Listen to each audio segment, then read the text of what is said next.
Hello everyone and welcome to Shenanigoons, that D&D spelljamming campaign where science and magic collide and you contribute to the chaos. And some of you have already discovered tonight's newest addition to our chaos is that you can now spend some of your wonderful little points you earn, Twitch points, to pass the peanut. And for those that may not have been here last week, Peanut is right there with Kyle Dietrich.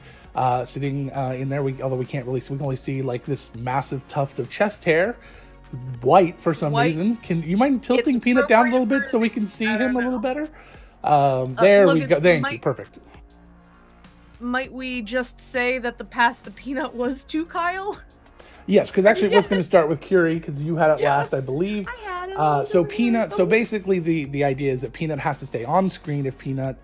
Their new pet baby space hamster is ever not with them, but should be, I should say, and I should clarify that because there will be some times when Peanut needs to be doing a job. But if Peanut is supposed to be there with one of them and is not visible on screen, then something horrendous is going to be happening. Peanut will be lost, and they will have to spend some time finding said Peanut. But Peanut also can appear twice on the screen at the same time, and that's okay. But if you ever want to see the players pass the peanut, especially during combat, this would be an amazing thing to do. You can spend 500 points once per stream per person, and you can pass the peanut. And they will pass the peanut to a new player. And not everyone has turned it into a puppet yet. Angela is always revolutionizing everything we do. By revolutionizing, you mean gutting a stuffed animal, but yes, sure. It was very rogue. Did Whiskey help you gut the stuffed animal? He really wanted to, but I did not allow him. Two other new things exist here. You will notice down below me, way at the bottom, you can see that the bits that you donate during the stream are going to help improve the ship's health on the next stream. And during our prologue today, you will learn about what upgrade the ship earned from last week, because you earned an upgrade last week from all the amazing bits. Right after Scraticus came in, bits exploded, and we had that. So you guys have earned an upgrade for this week. Upgrades are semi-permanent, and they are like a ship system being repaired or something like that. That is going to be a long-term benefit to the crew. The only thing that could really take that away is some major plot point or maybe a disaster if we don't earn enough bits. Also, the other new thing will be discovered if you put an emoji into the. And I'm really old, guys. I'm sorry. You put an emoji into the thing, you'll see that some new things will happen. I hope it's not too distracting. If it is, we may remove it. And nobody knows about this except for me. So, and of course, here come the flood of emojis that will start to happen. But hopefully, it won't be too distracting. I think I've minimized it to keep it from being too overwhelming. All right, and then of course you can also donate using the tip us down below. $5 will earn a reroll for the crew, who has 5. Thank you, Jump Rope, for the follow. Who have 5 rerolls right now in their pool that anybody can pull from at any time. Any one of the players, I can't pull from it. You can also buy me rerolls if you wish. I have 0 right now, and it makes me very sad. You can spend $15 to spin the wheel of causality and force one of the players to deal with some sort of meta issue for a while. If you saw our last season, we've got a lot of the fan favorites are back, and we'll see some of the chaos from that. $25, you get introduced an NPC. You tell me the race, the name, and maybe how they're being introduced or a little bit about them, and I will introduce them as soon as possible. And then for $50 is, of course, our DM Ex Machina, which will allow the players to become the DM for 30 seconds, and they can control the game however they wish without breaking it completely. All right, so that's that. Hi, players. Sorry, we got right into the spiel. We didn't even say hello. How are you all doing? Very good, thank you. Awesome. Cool. I'm great. You guys ready to get started? Yes. Yep. No. Yeah. No, not yet. I can already see that this is going to be a thing. Oh, it's adorable. I'm loving the emojis bouncing around the bottom of the... Perfect. It doesn't go up above any of the players or any of us or anything. It just kind of bounces along the bottom there. So it shouldn't be too big of a deal. Alrighty, well with that, we're going to go ahead and skip to our wonderful intro video. When we come back, We will first listen to this. Thank you. This is why we have this time. I waited till you were done your I appreciate that. Job, Mike. Shenanigoons, we love that you subscribe. Mayhem magic mystery serenade. is usually the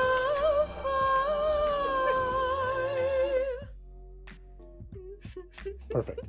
If you're not seeing the bouncing emojis, they appear just on the bottom of the screen, right over our sponsors and the new bit ship donation area. It will ignore the same emoji. So if you do 10 of the same emoji, it's not going to do a thing. However, if you do 10 different emojis, they all will start to bounce around and it gets a little chaotic. So have fun with that. If it gets too distracting, we will be removing it. But I figured it seemed like a new fun thing that Streamlabs put in, so we're trying it out. There they are, little bouncies. Perfect. Oh, that's creepy. Oh, I didn't mean to do. Just like sliding along like me. It's more like his wings got tugged off. There you go. Okay. Oh, goodness. When did we put sunglasses on our egg? When That's one of somebody the things you paid can do. That's amazing. things you can do. We'll be- You can put sunglasses on the egg. You can also do a thinking. We'll be right back.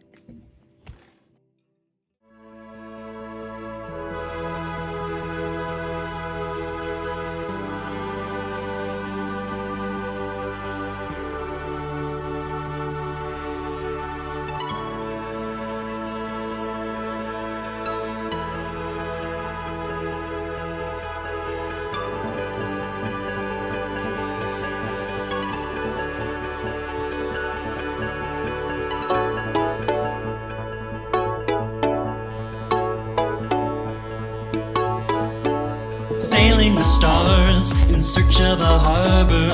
Won't you join our crew? Fly like a steady, even when it gets heavy. Amidst the chaos, they'll see you through. Dietrich's disdain hides a gentler refrain to keep our spirits up. And where there's a fight, there's probably Piper. She's tiny, but she's tough. What's hidden inside, discover secrets big and small. And there's Flora to smile through the horror and wonder of it all. Dermot the bear looks through his vacant stare, but they will fluff you up. So won't you come along and wish us luck?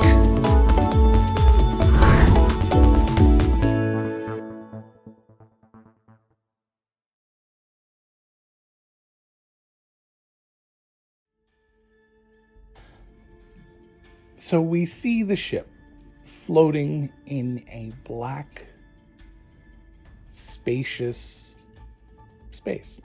I didn't have that one written down. It has been a few hours, a day. The characters have all had a chance to rest from the catastrophe. The dead have been collected and mourned. And it's the next day.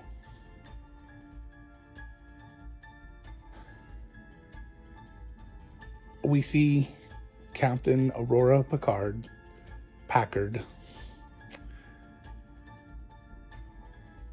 in her room preparing. And this is way too dramatic. Wow, I didn't think you were gonna introduce the big bad this early in the campaign, Logan.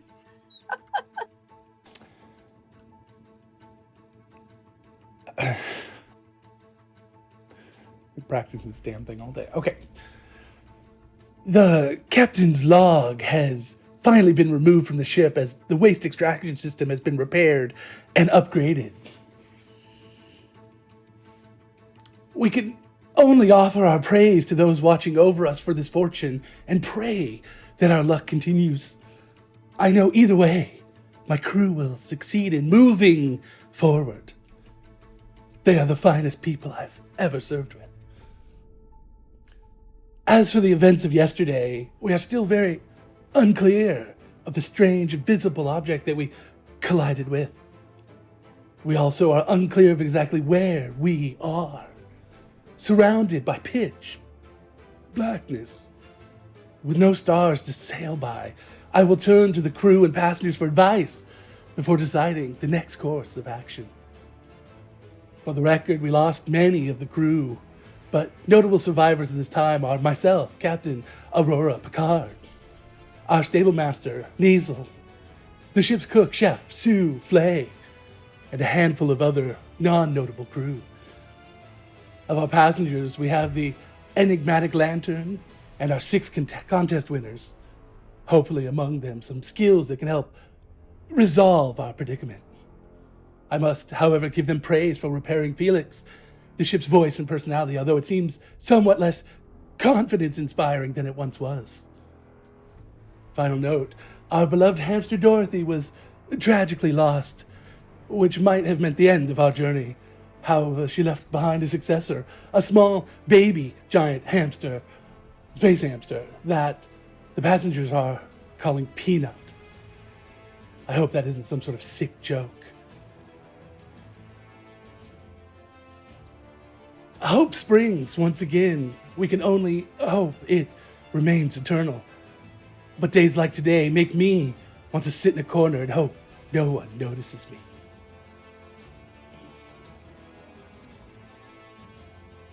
Lilac. Hey. So as the crew is waking up and tending to repairs on the ship, having repaired the most crucial system of all and upgraded it, the waste extraction system, so you won't be dealing with that. And that one I think is going to stay repaired for the rest of the journey. Thank you. Oh, good. The captain is coming to see all of you, the passengers, and you are there with in the mess hall for breakfast, along with Niesel and Lantern. The very still dramatic music that I don't know why that's in this folder. There we go. The very enigmatic person who wears this sort of black, smooth mask with this lighted energy on it that actually creates sort of like a glowing white and yellow light that is his face. The captain turns and questions all of you. Does anybody have any ideas about where we should start?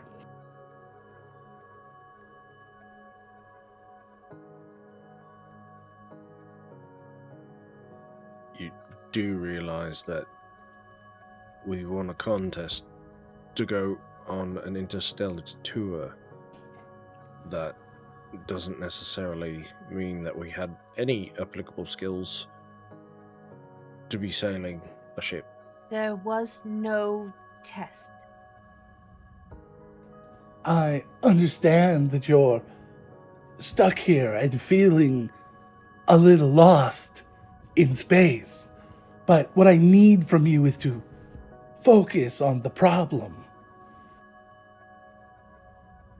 Which one?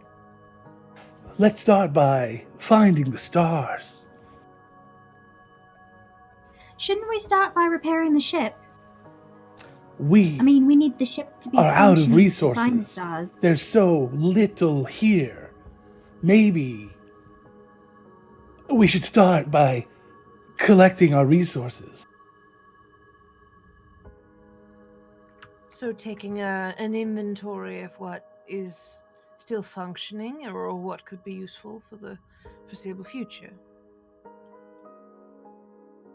Brilliant. You can have my blanket. Starting off strong. And his share of rations, evidently, since Oh, those go to life. I forgot. Oh, right. Fair enough. Oh, I'm Well, not perhaps- great with the fiddly bits, but if you need brute strength, that I've got. Aurora grabs her trunk. Looks at you I meant indignantly. like for repairing things. If I. So we've got that at least.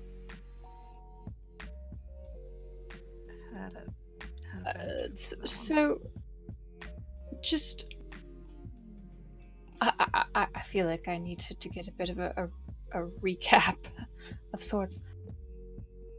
Do you not have? This is rude to put in this word order, but so am I correct in inferring that you have essentially lost most of your crew that would be doing these things? Correct. Do you have anybody other than you? We have several non-notable crew members at this time. Placed there in case the audience wishes to introduce NPCs. Well, that's a predicament. No, I don't mean to be insensitive, but have we assessed the inventory of the recently departed?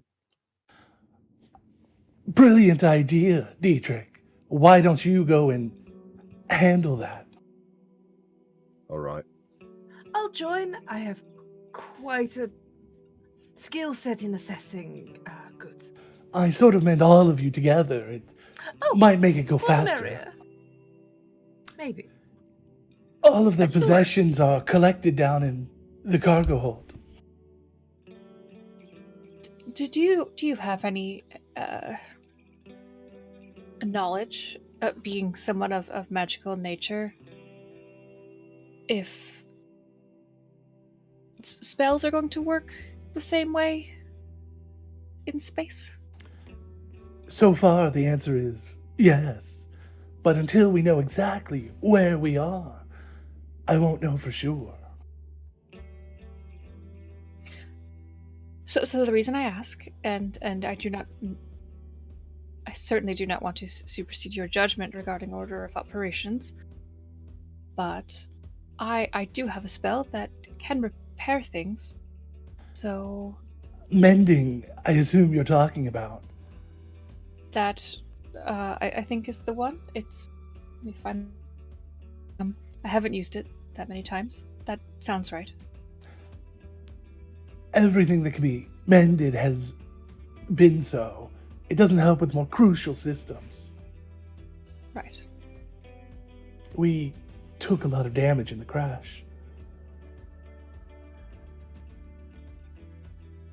All right. Thank you for your suggestion.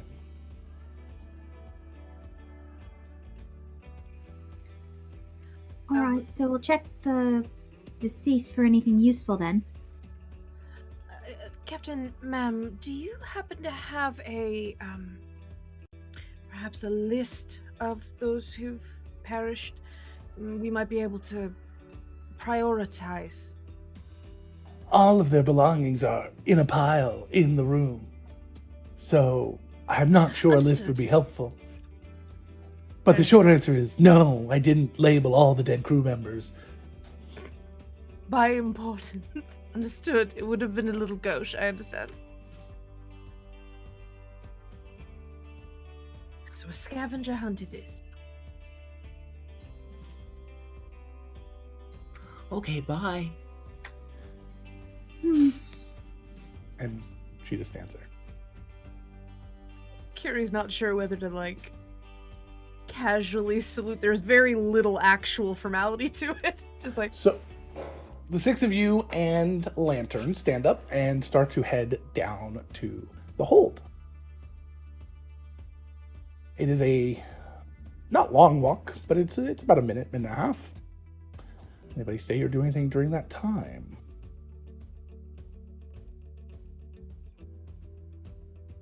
So we're all strangers.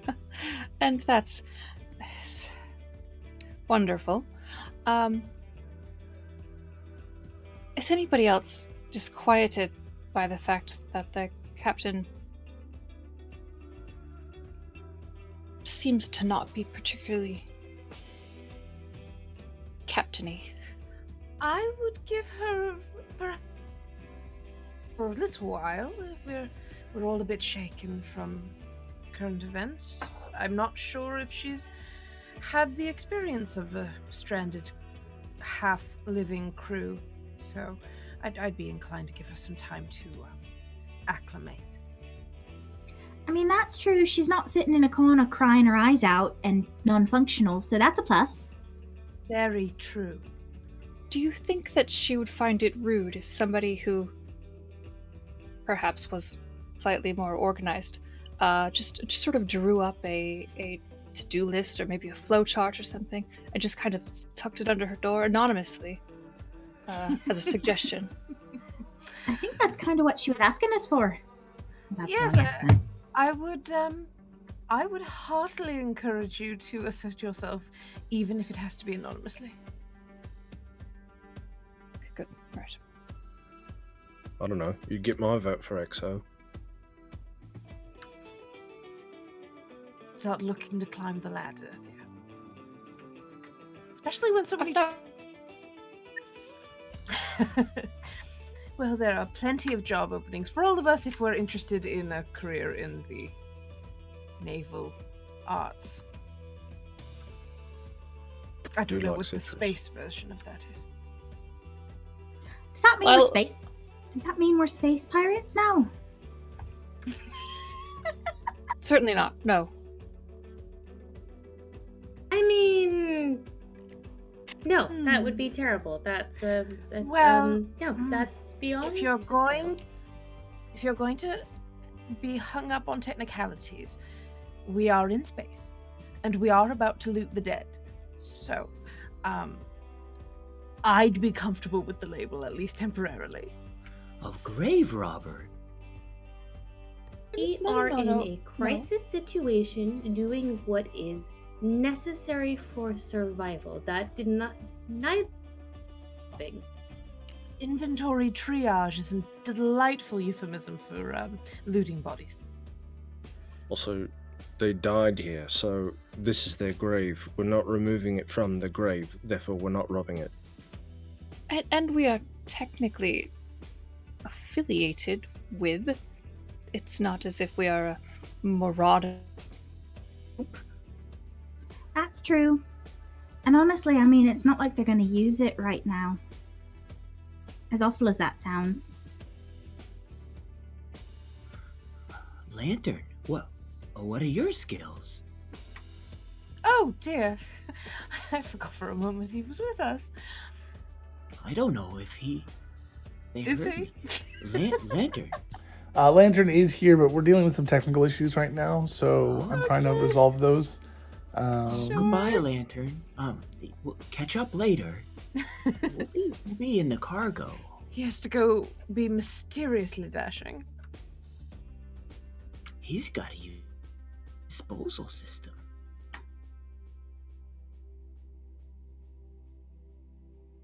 Yes. I think anonymously is probably the way to go about it. I'm quite fond of anonymous suggestion boxes myself. I think she'd appreciate it. I mean, she asked us for any suggestions when we were in the cafeteria. That is true. Of which I do have to make a note to speak to the chef. Well, be careful with that one. Oh, I have no intention of that. Right, well, let's see here. What do we got? And if anyone feels awkward about this, I am a paladin of Azorus. It is in my wheelhouse to consecrate possessions from those who have departed if it would help people feel better. try to steal myself. So you No, make we're a, not hurt. stealing anything. They're affiliated. Curie lifts a very delicate finger, looks at Lilac, and just taps her nose and smiles and continues walking. Wait, taps Lilac's nose or taps No, Curie's? taps my own nose like, you got it. You get it. You caught my joke. Lilac, who didn't catch your joke, just furrows their eyebrows and is even more confused. Beautiful. So Lilac, Lantern walks up next to you and puts his finger up to where a nose might be if he had one, and says it means that you understand. Height of irony. What do I understand? And he just kind of pushes his finger up against the nothing nose he doesn't have and keeps walking. Lilac just looks to Piper, maybe for solidarity, maybe? She was making a joke, I think? And thought you were in on the joke. Whoa. Sorry, What the stream just went... Yeah, We're having some sort of issue here. it was a kaleidoscope. Yeah, that was neat. Very space or Spelljammer. We should Okay, ask. we just went through a Nexus cloud. It's fine. Maybe one of these crew members or passengers had a map. We could find it and take it. Yes, there probably would have been a navigator, maybe. It would make sense. We'll have to look. It's Felix's job as well. Yeah, well, somebody has to choose the radio station. All right. So thank you for the follow. As you come into this large cargo hold, which has nothing in it right now, it's just a large empty room, one of two cargo holds that are on this vessel.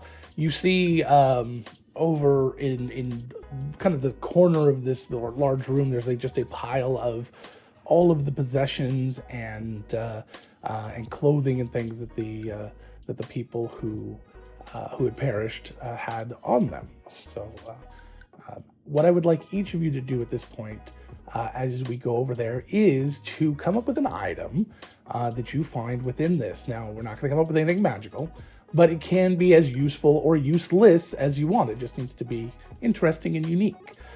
Something that maybe only one person might carry onto a ship. Or something extremely unique, a unique version of something that may be a more common item. It can have a function, just not a magical one. Or if it needs to be maybe a very minor magical, like a prestidigitation style, such as a lighter or something like that.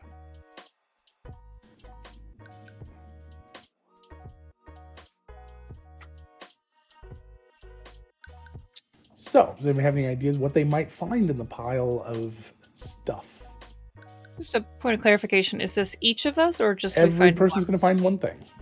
Okay. So each person finds something that they will either useful or useless, but unique, interesting. So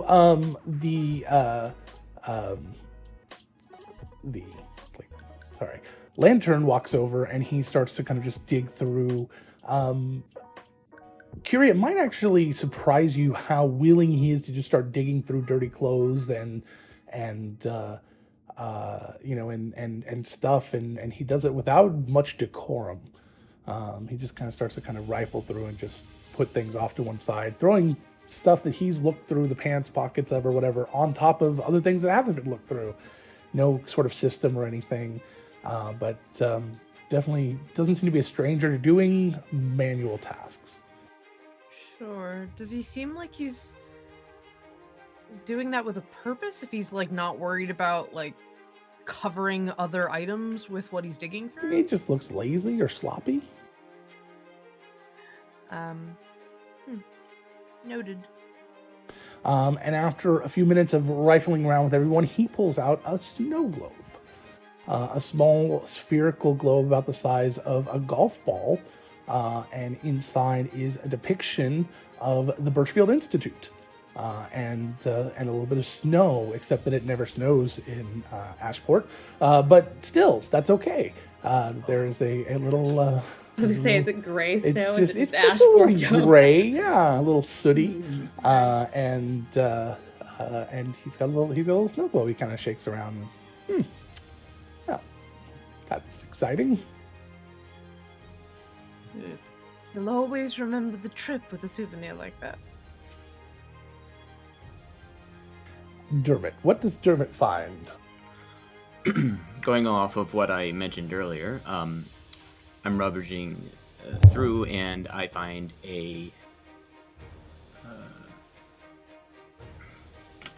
and inside is a folded up blanket, which it's like a throw.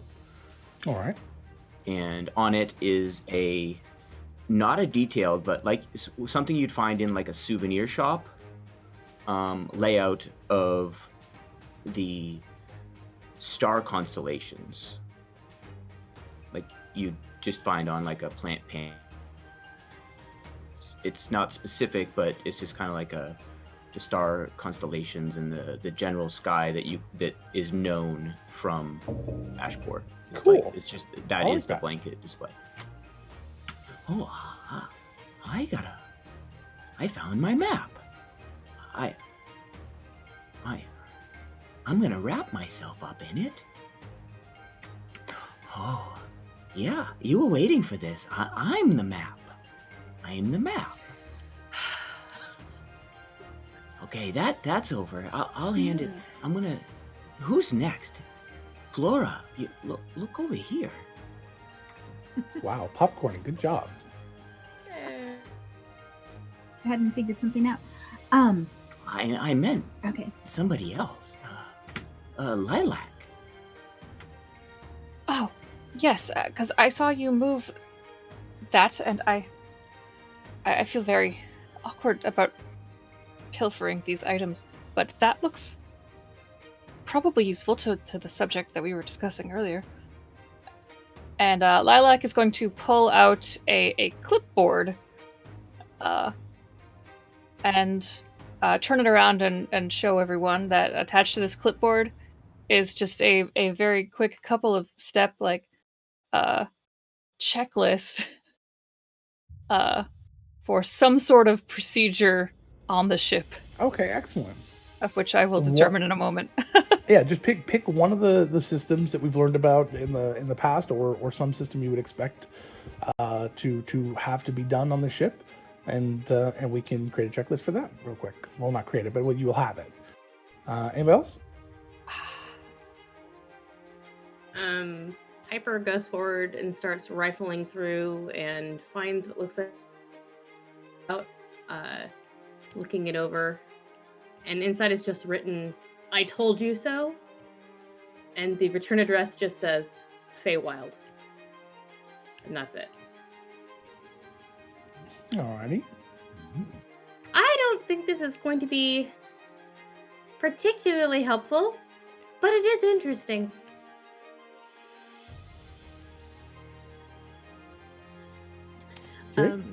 Curie is going through a sort of a khaki jacket, something that looks sort of worn and as if someone had been outdoorsy with it, and finds in one of the pockets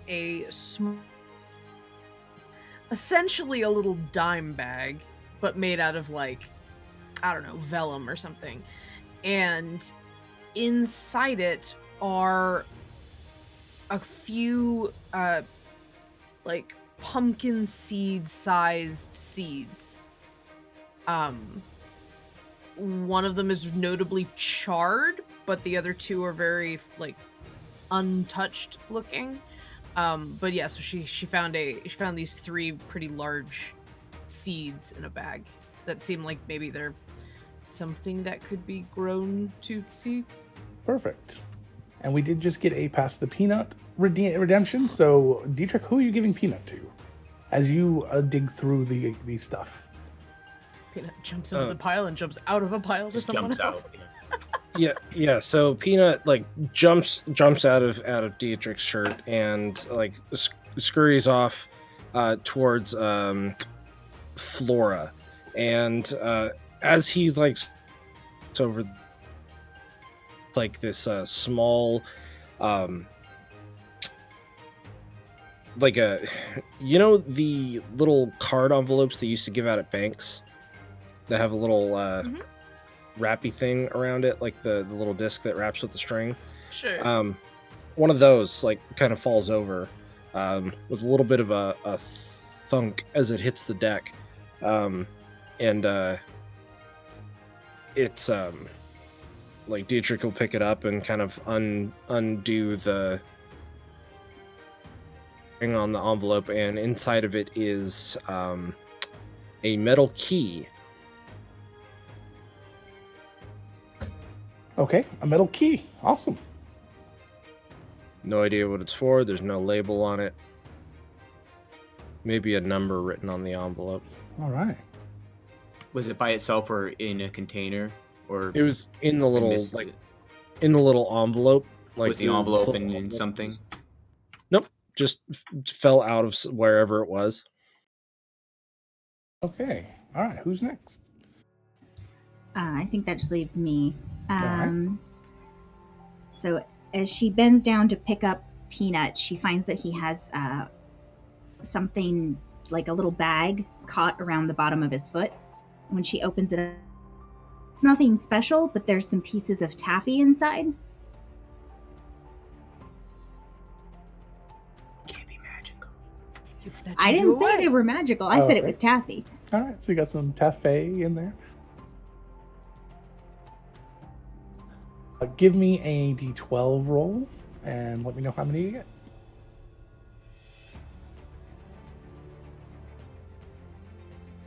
It's an 8. So you have 8 pieces of taffy. Space water taffy.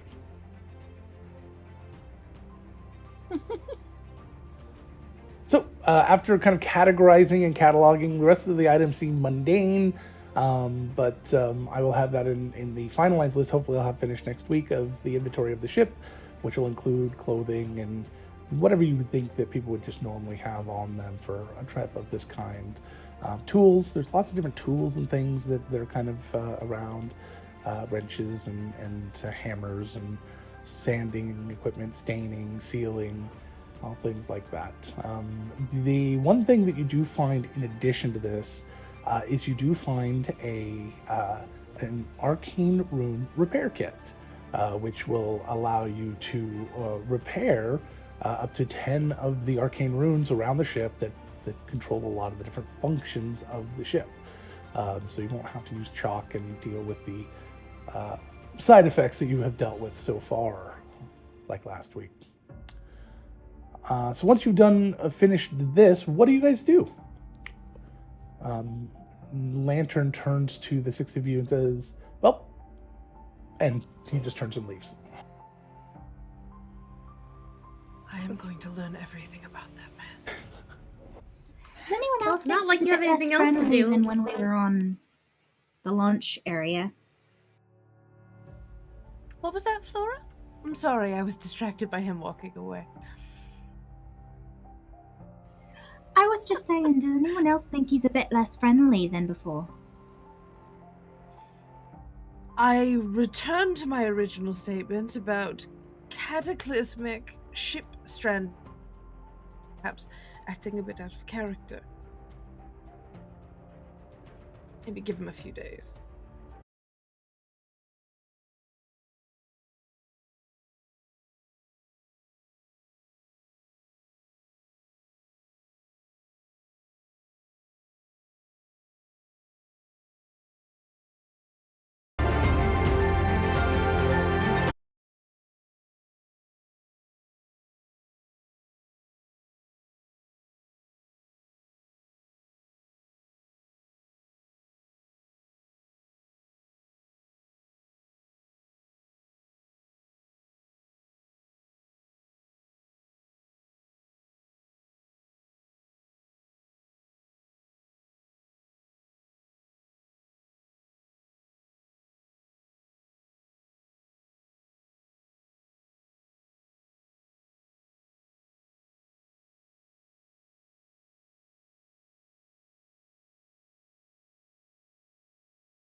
course.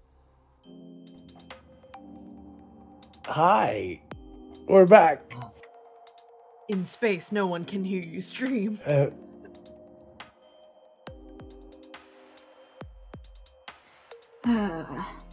was amazing. Well done. That I'm was so glad I very didn't good. think of it. Should we get a reroll for that? No. Damn it. We do need a broken cast count. Someone did ask for that. I can't remember if it was a breaking Logan count or if it was a breaking cast Breaking count? Logan is going to be easier to track. This is than true. Breaking the cast. Because if we All break right. the cast, Logan's going to break too. So please This is let us also know if true. there's any other issues. When we completely lost the stream, we decided to just reboot the router. Everything should be good now. Hopefully, the internet cable provider that we will not mention the name of. Yes. Matthew, I just looked it up and you were correct. It was the number of times that Mike breaks the show specifically. Yeah, that fair, you asked to fair. track. Yeah, that's fair. Oh Lord. Okay. So we you were just talking about Lantern's butt. yes. No, That's- you were talking about Lantern's butt. No one else was talking about Lantern's Yeah, let's butt. be clear. But no one else finds a man in a mask intriguing. There's a difference between intriguing and attractive. What she said. Not in my experience. Don't you I don't think know. that when somebody wears a mask, it generally means that they're hiding something? I know, isn't it wonderful? I took it off after the intermission, and it worked well for the set. They thought you were a totally different frontman. I wear a lot of different faces.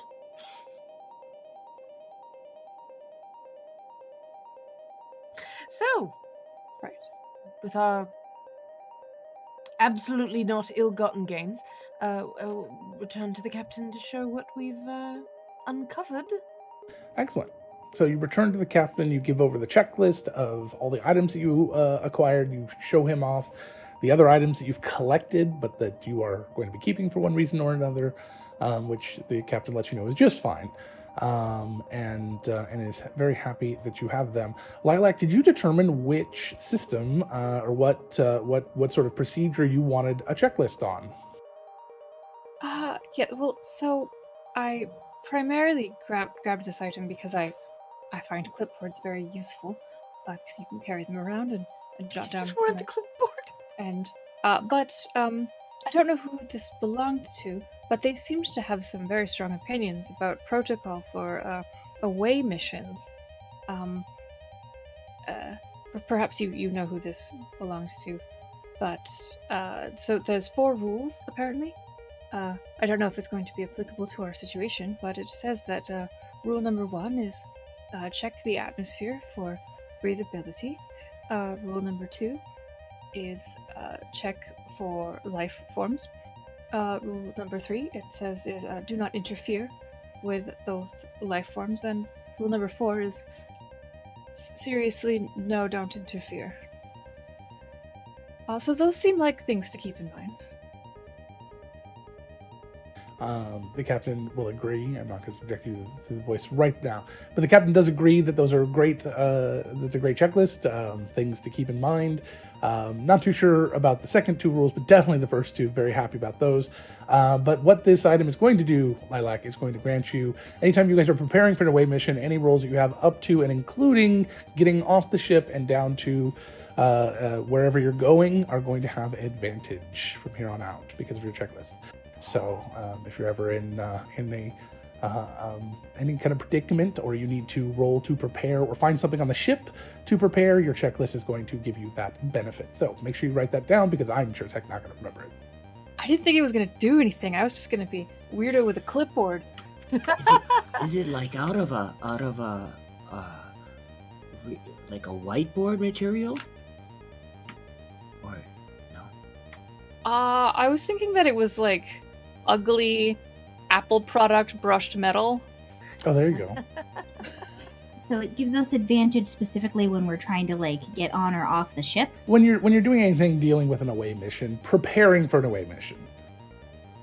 Like if you're like, well, we need this to go down to the the place and do the thing, or that's. I mean, you guys are going to be able to flex that a little bit into giving me the opportunities. However, I will probably say yes in most situations, but if it's a real extreme benefit, then I might just say, okay, you can use this one time for this one big benefit. We might change the benefit up a little bit, and then after that, you can't use it for the rest of the session. So we'll talk about that as we come to it.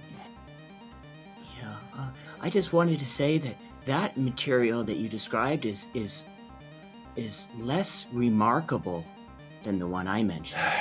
Okay, so the captain, which I'm now going to subject you to, you've all made excellent finds, but what we really need is to figure out, where are the stars? Did you find anything that can help us with this? Oh, I have a blanket.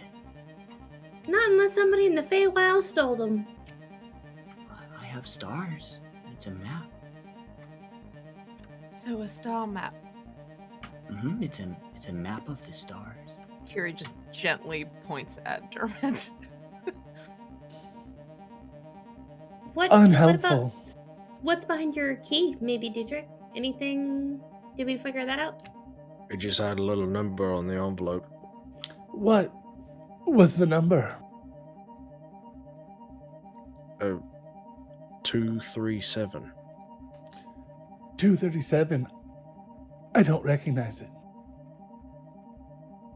I don't How know. many? Is that a possible room number on the ship? Or a The locker? ship's not that big. What about a storage locker? We don't have very many. Were there lockers back at the port before we launched? Did they keep anything there, like storage containers or anything like that? I don't know.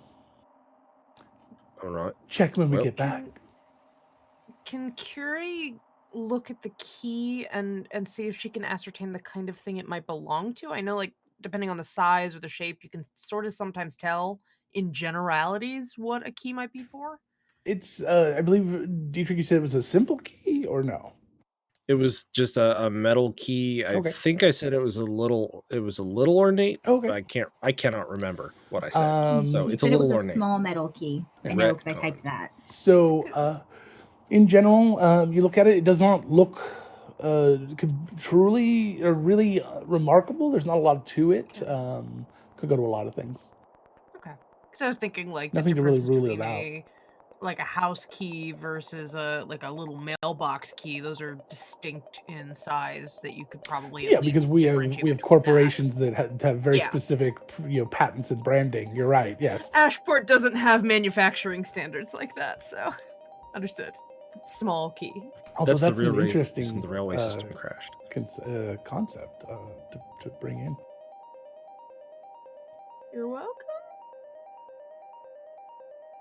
I studied to be a locksmith, so could actually expand this a lot if you really wanted to. But let's not. Figured. He could. He will literally go off for like an hour if you let him. Good to know. That's how I get. If I want a Curie-centric episode, I will just start locksmithing and let it just talk forever.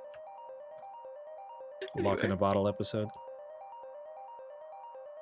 So, okay, finding the stars. yes.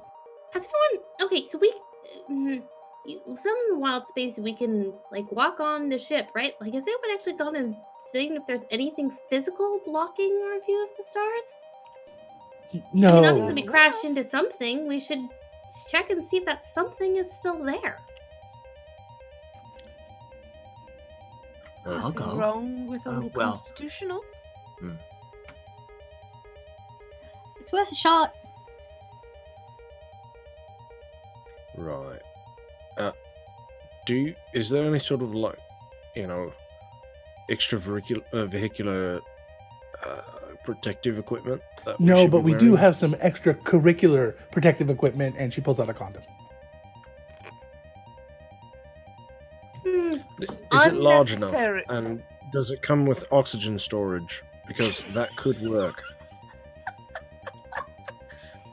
Is that like a balloon? No. Yes. dear. Yes. Sort of. The atmosphere around the ship goes for quite a ways. All right. Other than that, no. Oh, let's all We never go. thought we'd be leaving the ship. You could take one of the life rafts.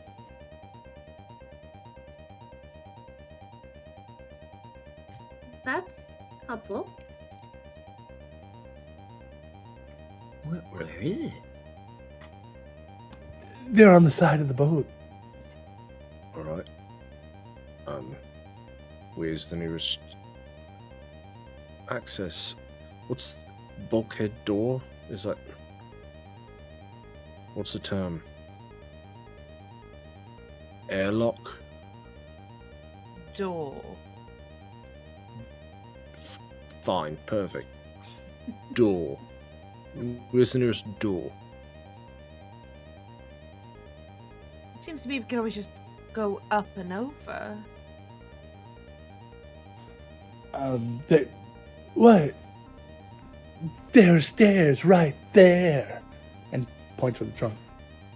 It's literally just walking upstairs onto deck. There is no Yes, up and doors or over. ports. Yeah, there's Right. it's less Star Trek, more Treasure Planet. We'll let All you know right, what we well- find out. Piper, this was your idea. Why don't you forge on ahead and we'll follow your lead? Oh, wait. Captain, where's Niesel? I'm not sure if we should take Peanut outside. Just in case. Niesel's down in the bowels of the ship dealing with some very difficult things. Like the waste All right. management. I wasn't going to Well, say it. I guess he's as safe there as anywhere. I think he's your responsibility at this point. Good luck. Thank you. Right. So Piper kind of hefts her pancake maker up over one shoulder and starts walking up the stairs with purpose. Well, no time like the present. Curie follows with a flourish of her walking stick. All right, so you guys walk up. Trudges. You guys walk up onto the deck of the ship. Drudgery. And as you do, other than where you can see the ship, if you just look up and you don't, or look out past the sails and past everything, it is completely pitch black. You see nothing. It's as if you're in a dark room.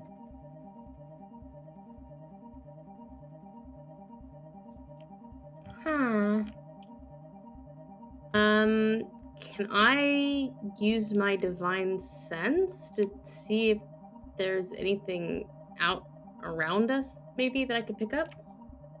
Sure. How far does your divine sense sense? Let's see here. 60 feet, not particularly far, so maybe I'll wait until we're a little further out. And I mean, it's behind total cover, so I'm assuming the darkness is total cover unless whatever's creating the darkness is a thing. So I don't know if it's even worth trying, but I will give it a try. So Piper's going to walk over to one of the little life raft things.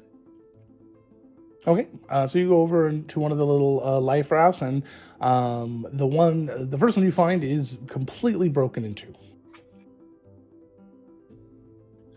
Hey Lilac, you think you could mend this? Fortunately, it is Oh. beyond the mending spell. Yeah, Lilac just looks at their hammer and. No. All right, so next one. So Piper just starts going to the next lifeboat. Okay, Let's As you- split up, see if we can find one that's intact. as you check the others out, most of them have been very severely damaged or are very, well, I guess damage is the correct term for kind of cracked and splintered. But you do find one that is mostly intact, seems space-worthy? Star-worthy? And you're not quite sure how this is going to work, though.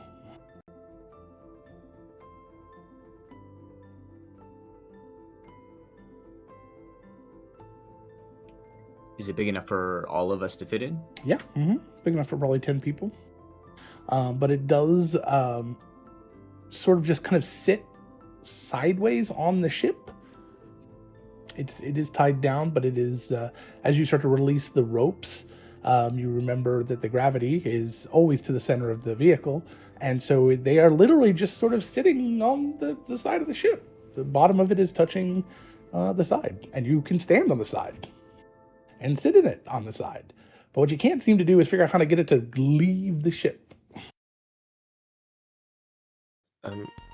Taking a look over it, since we were recently in Felix's area, we saw the type of runes and such that were making that function. Yeah. Check and see if there's any like broken runes on the lifeboat that there might be. There are several runes on the lifeboat that are faintly glowing. However, many of them you don't recognize. None of you do, but they all seem to be intact just fine. At least as far as you can tell. Do we just say up or something like that with a Yep. you know?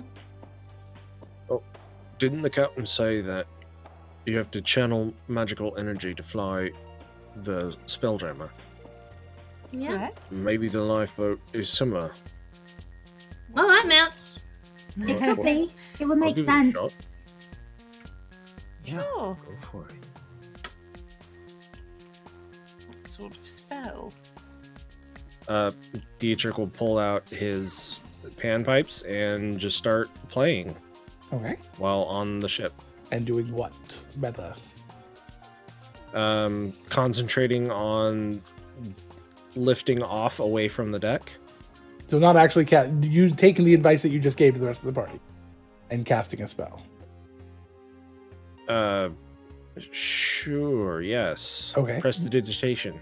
All right. As you are doing that and you start to go through the motions of casting prestidigitation, but with the intent of infusing this ship, the small boat, with that, the runes glow very lightly and mildly.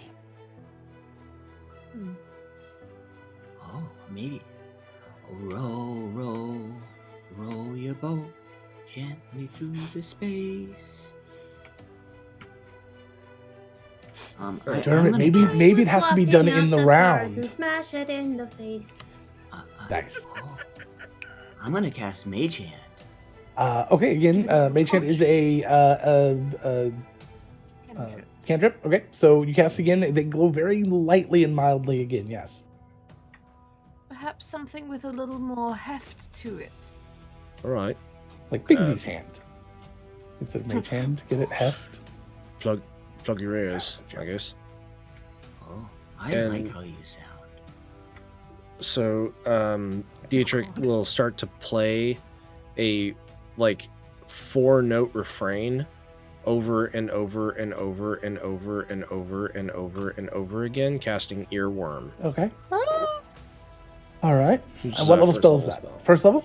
All right. So as you cast Earworm, doing that 4 notes over and over and over again, the runes start to kind of pulse to the rhythm of the music as the energy is infused into it, and it starts to kind of just drift away from the ship and start to just kind of float separate from it.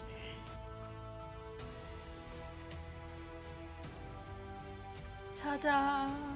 Gorgeous. And Job. continuing playing, we'll just concentrate on. Is that a concentration spell? No, it's not. Okay. Well, we'll concentrate and. We'll consider flying out just past. No. As what you the sit there and heck? concentrate on whatever you're concentrating on, nothing Yeah. happens. As you look down, what's your passive perception? It is a 12. So 12 is fine. As you look down in the ship, you do see 2 oars in there with runes on them as well. All right. Heave ho. This I can do.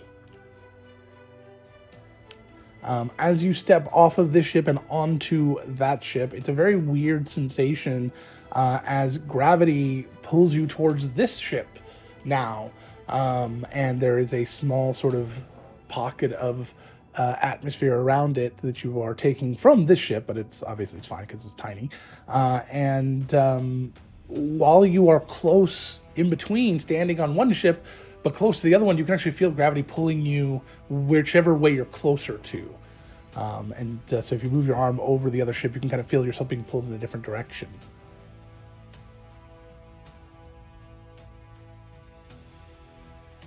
That's fun. But just like on your normal, on the Cloudbreaker, you can stand on any part of the ship, and gravity always goes to the direction that is most convenient, which is the center of the ship. So you can literally stand on any part of the ship as if down from wherever your feet are is gravity towards the center of the ship, towards the center of the rowboat. So you can stand on the bottom of it, the top of it, whatever, as the people with the oars start to row. In a very strange fashion, the ship starts to move the way you'd expect it, and you can actually sort of row sideways and upways and downways and kind of get it to twist and level out to be the same orientation as the Cloudbreaker, so it's a little bit more, a little bit less kind of mind-boggling, this three-dimensional Escher style movement. Okay, guys, if something really large in space ate us, we should be looking for like the tongue or the tonsils or something. Maybe that's why it's so yeah. That's an interesting thought. That'd be a very, very big thing. Well, there's a lot of room out here. Maybe it's like goldfish. You give something enough space and it just... That's a terrifying thought. Sorry, didn't mean to scare you. Wait, how big can goldfish get? So as you're rowing towards the nothing, just away from the ship, I assume, eventually you all get like kind of just hit with a jerk as you hit something, but you're not sure what. Right. This is when Piper would like to use the divine sense to figure out if it's all right. What fey, does your divine sense celestial, do undead. exactly? I can detect good and evil, and I can sense anything affected by the Hallow spell, or know the location of any celestial fiend, undead within 60 feet that is not behind total cover. I'm not entirely sure I'll get a lot, but just What's the range? 60 feet. Okay, so as you use this this divine sense, you start to hear this sort of almost like heavenly sort of tinkling sound, which you have been trained to understand means that that there could be a celestial nearby. Oh. Cool. So Piper's gonna call out in Celestial, since that is a language that she speaks. Excuse me? Hello? Mr. or Madam Celestial person? Might we have a word? Do you get the It's Dietrich. number? Do you get the number of them, or is it just kind of a sense that there is within? I know the location, but I do not get a number. So you know the location of the being within 60 feet? Mm-hmm. Yep. Okay, Dietrich, do you detect as celestial? I can't remember. Or you're humanoid. Oh shit. I speak celestial. Okay, you're humanoid though, I think. yeah. So, Yeah. okay, so one is in Flora's boobs, and two is everywhere else around you in front of the ship, up to Oh 60 god, there's feet. a lot of you. Or a lot Or you're of very you. big. Celestials. Right. Also, I am assuming that your boobs, Flora, are not divine beings, and that I'm What a detecting terrible thing Peanut. to say to someone. The last time I checked, I they haven't were. seen them, so I cannot verify that statement. Sorry. And as soon as attention gets brought on Peanut, Who wants peanut? No, you have to give Peanut. you have to give Peanut. Okay. And it can't go back to the person who gave it to you. No. Do you want to check peanut, Piper? Oh, there you go. Yes, Nope, Piper, that's why don't given. you Take take Charlie. a turn? He's Piper very sweet. gingerly reaches out with her right hand. Okay. Very specifically to get All right. Peanut. I would like to touch the barrier. Can I do that? Sure. Yeah, you go over and you kind of put your hand up against the wall, and it Just feels knuckle it. warm, and it is solid, and it is black. And as you kind of push into it, it's kind of squishy, and you can just see it come up over your hand, even though it is basically Vanta black. It absorbs absolutely all light. But you can see your hand kind of depress into it, but a little tiny bit. I'm not talking like a lot, like squishy. But as you do kind of push up against it, you can kind of see it just kind of roll over your finger, the side of your finger, just a tiny bit. But it is very, very firm and tough. You would equate it maybe to, I don't know what you'd equate it to. You may not even know. A stomach lining. Yeah. Sure, that might do. Did I get any soft. response to me calling out? No response at all. Right. So there's a lot of something celestial in there. It's soft and kind of squishy. Does anything come back when you stop touching it, or is it?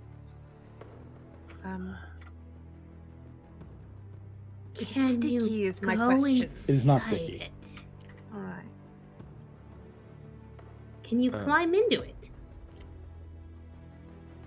There's no way that you can find it. I mean, it's solid. So, Dietrich will kind of clear his throat Mhm. and just on a hunch. And do what now? Sorry.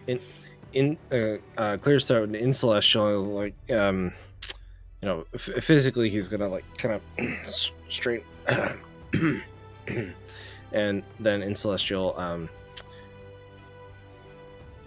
to whatever being is impeding our progress, we are humble travelers and we seek to journey the stars. We look to brook passage beyond this barrier, if it pleases thee. There's no response. Well, wasted that It was one. worth a shot.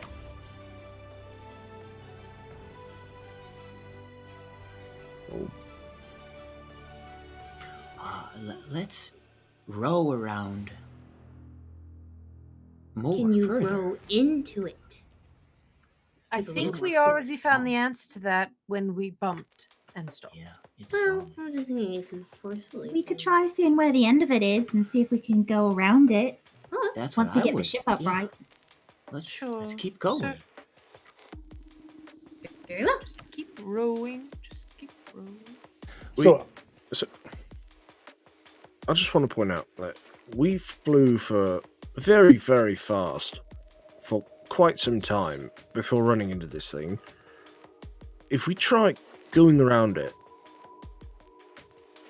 it's possible that we could be traveling the rest of our lives.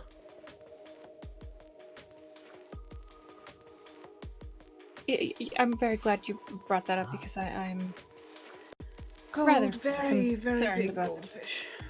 how would just willy-nilly just so does that mean you're not going to follow the wall, so to speak? Just a little bit. I would like to follow the wall. Dietrich, we're not necessarily discussing the idea of the ship itself trying to circumnavigate it, but the idea of us right now traveling around the inner space of the ship just to see. That's true. And I mean, also, there's the fact that you guys were trying to talk to it, but for all we know, this thing's huge and we're talking to its butt. It may not even hear us. Ooh. all That be is a aware Gives fair new of our meaning to existence. screaming into the void. When you're looking at the void. Yeah, just go. We'll see you later. Bye. Okay. I don't suppose you can talk to it. She is speaking in Celestial to it. I know. I figured. And He it does not said respond "Meh" any better. Back in Celestial. Yeah, right? Okay. I wasn't saying that we shouldn't explore. I was just saying that we shouldn't spend a great deal of time exploring. Well, it doesn't take a great deal of time. It takes about 20, maybe 30 minutes, and you start to realize that this wall is somewhat curved as you follow it around the ship, and kind of realizing that it seems to encompass the ship entirely. So we're inside something. Yeah, seems that way. At least the circumference. You have not gone up or down. Might as well be thorough if we're stuck here anyway. What else are we gonna do? Worth a shot. You might find an exit. Do you go up or down Let's first? be thorough. Go, Dermot. Oh, I was just gonna say It's not a up. direction. There we go. Up. It's yeah. He had a thought. I was just letting. Yeah, I know. I was just joking. Ride have- the. Because you said, "Let's go, inspiration." Dermot," and that's not a Let's direction. go, So, Dermot. Dermot, what did you need to say? What did you want to say?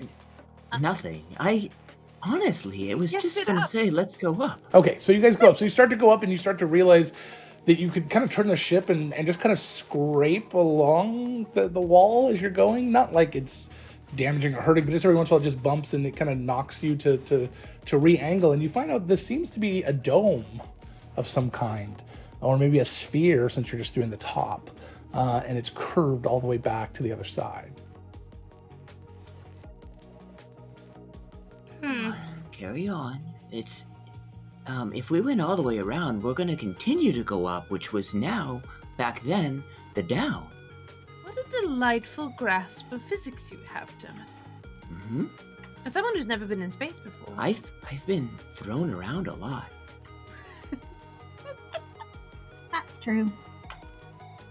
Oh no. As you start to go down, you start to hear about maybe the half again the distance below the ship, of the height of the ship. You start to hear this kind of weird sort of like friction sound, like things moving against each other, somewhat organic, like rustling of trees but muffled. And as you get down towards the base of this room, you see that the ground actually, it seems to be moving, and it is sort of flat. I mean, not perfectly flat, but it is just, you can kind of start to see that this flooring exists, and it looks like it's cobblestone or something, but the cobblestones are sort of moving, and they are all different shades of grays and blacks. Does this look at all familiar to Flora? No, I don't think so. Curie, how far are we from the ship itself? You're again about, if the ship is about 40 feet tall total, then you're about 25 feet below it is where the floor seems to be Is starting. there anything on the underside of the ship that is notable? No, you can't. Nothing that you see. I was looking for mine axe. It's fine. It's like we're, like Lantern picked up. It's like we're inside one of those snow globes. Only it's us inside. and horrifying. Oh, Made goodness. of meat. Hello? Anyone down here? Well, I would like to touch the moving flat part. All right, so you reach out and you kind of reach down and touch it, and it's very similar in texture to the walls, sort of kind of a smooth but organic sort of feel. Although there are, here it's more like bumpy. Like I said, it's kind of like cobblestones, like fist and sized cobblestones, all kind of smushed together. And you kind of touch them, they all ripple a little bit. All of these cobblestones.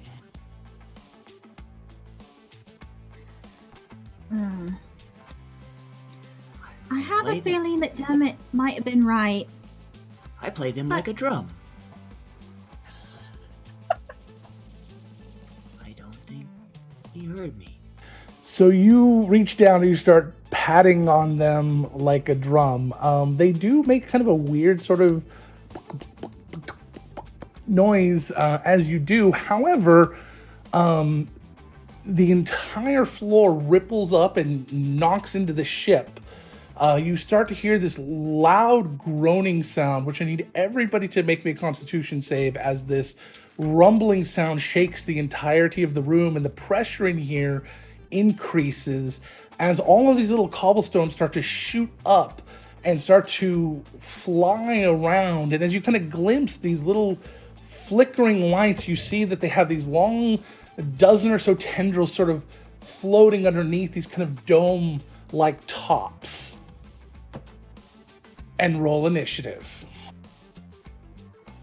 I got a 2. Which first, the con or the initiative? Con first, then initiative.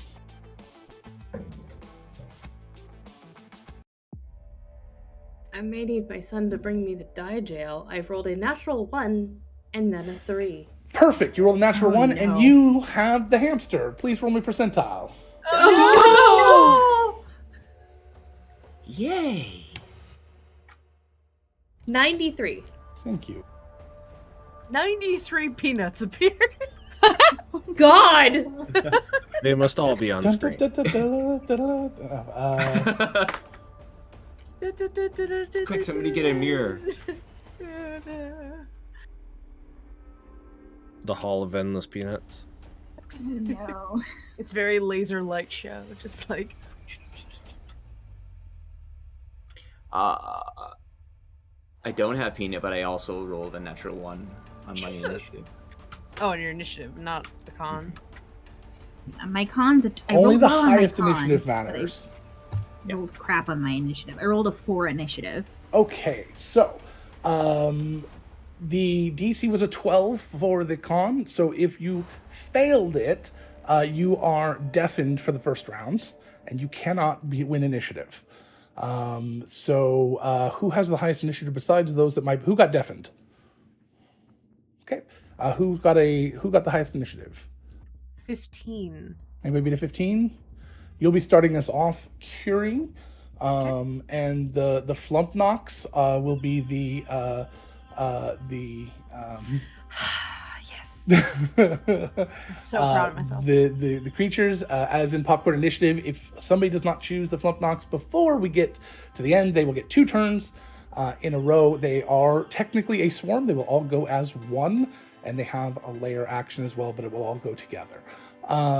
So Piper, as you are sitting there and you're holding onto Peanut, the reason why you cannot win initiative here, besides the fact that you're deafened, is because Peanut starts to have a little bit of a fit and starts to regurgitate, and all of a sudden, appearing from his mouth is a half-eaten plate of ribs, and including the plate that appear in your hands, and that is.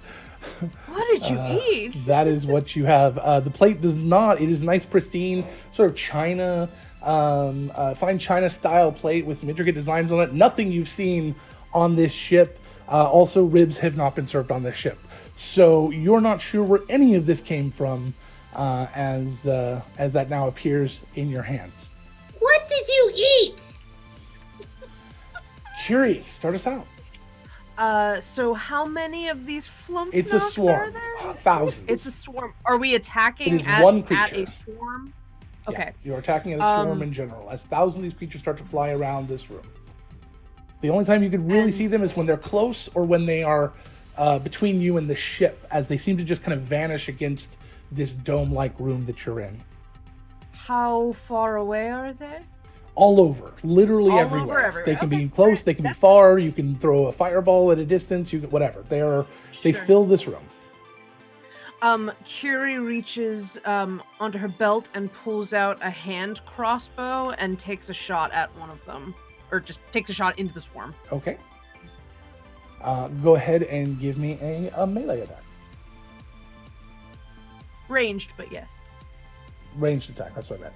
A 13. 13. So 13 does hit. So as this obviously it's a huge swarm, easy to hit. However, piercing does not seem to do a lot of damage. As a matter of fact, it does 0 damage unless it's magical. So unless there's some extra effects on the arrow is just going to pass right through them and kind of bounce off of their domey tops. No extra effects that I'm aware of, because I don't believe I had anything resembling advantage in that situation. Okay. So Curie, or Angela, please add 1 reroll to the player's reroll, and I am adding 1 reroll to the Logan reroll. Oh god. Thank you.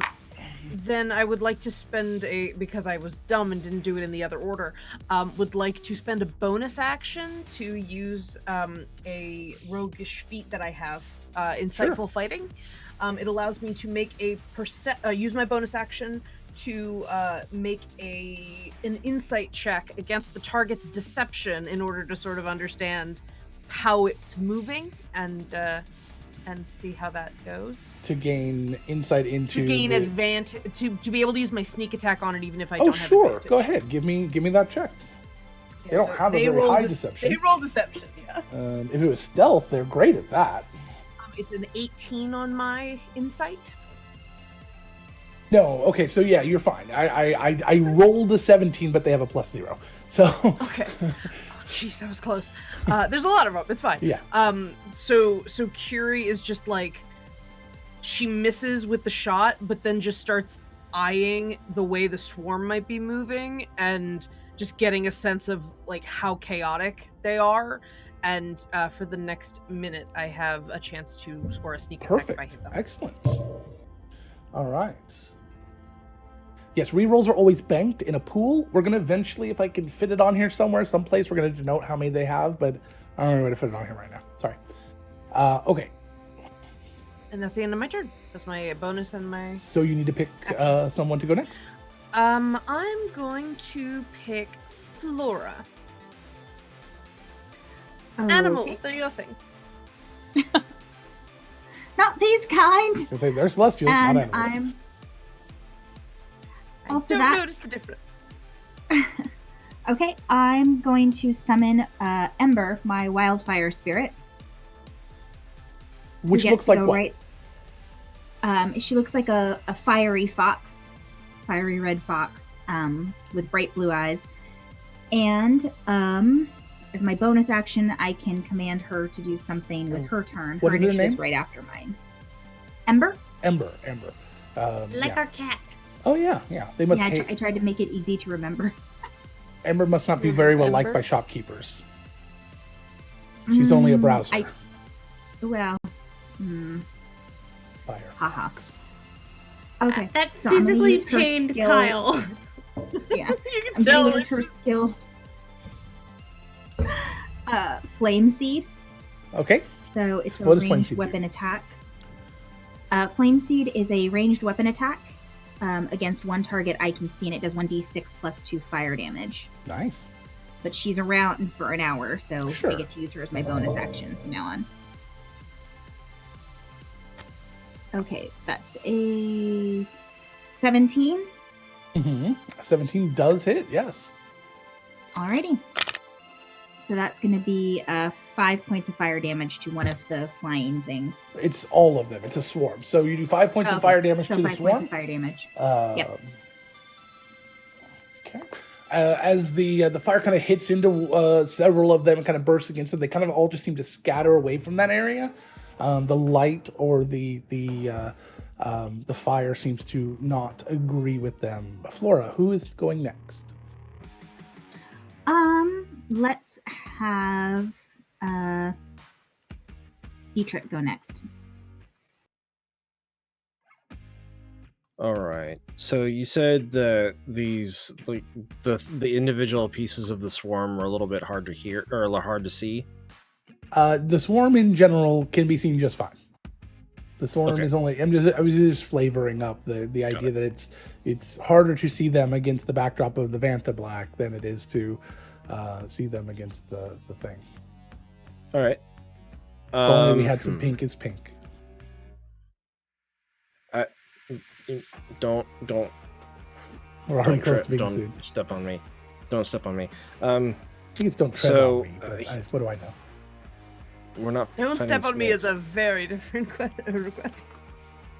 Daddy. We're going to go ahead and so Dietrich is going to on his pan flute going to start playing kind of a bright and jaunty tune, and a small like pink and purple and green kind of bead flies out a little bit towards the swarm. I need a dexterity saving throw. Okay. 12. Just didn't make it. So each object within a 20-foot cube within range is outlined in a bright pink flame. Okay. So this is fairy fire. All right. So the objects in the swarm are now easier for us to hit. So several dozen of these creatures were in this area at the time. They start to scatter throughout the swarm, so making the entire swarm itself would be easier to see. And it actually becomes easier to kind of see the massive size of not only this room, but the amount of creatures you're facing, which is literally thousands, it looks like. And Dietrich will point at Lilac and kind of give a little bit of a nod of encouragement and like play a little bit extra on his pipe. Does he ever not play and Yeah. only when he's playing Aqualung. So so basically like looks at you and like encourages you a little bit and like, yeah, you got this. It's like pointing out these things. So consider yourself inspired. Nice. All right. You are level 3, so it's just D6 at this juncture, right? Correct. Okay.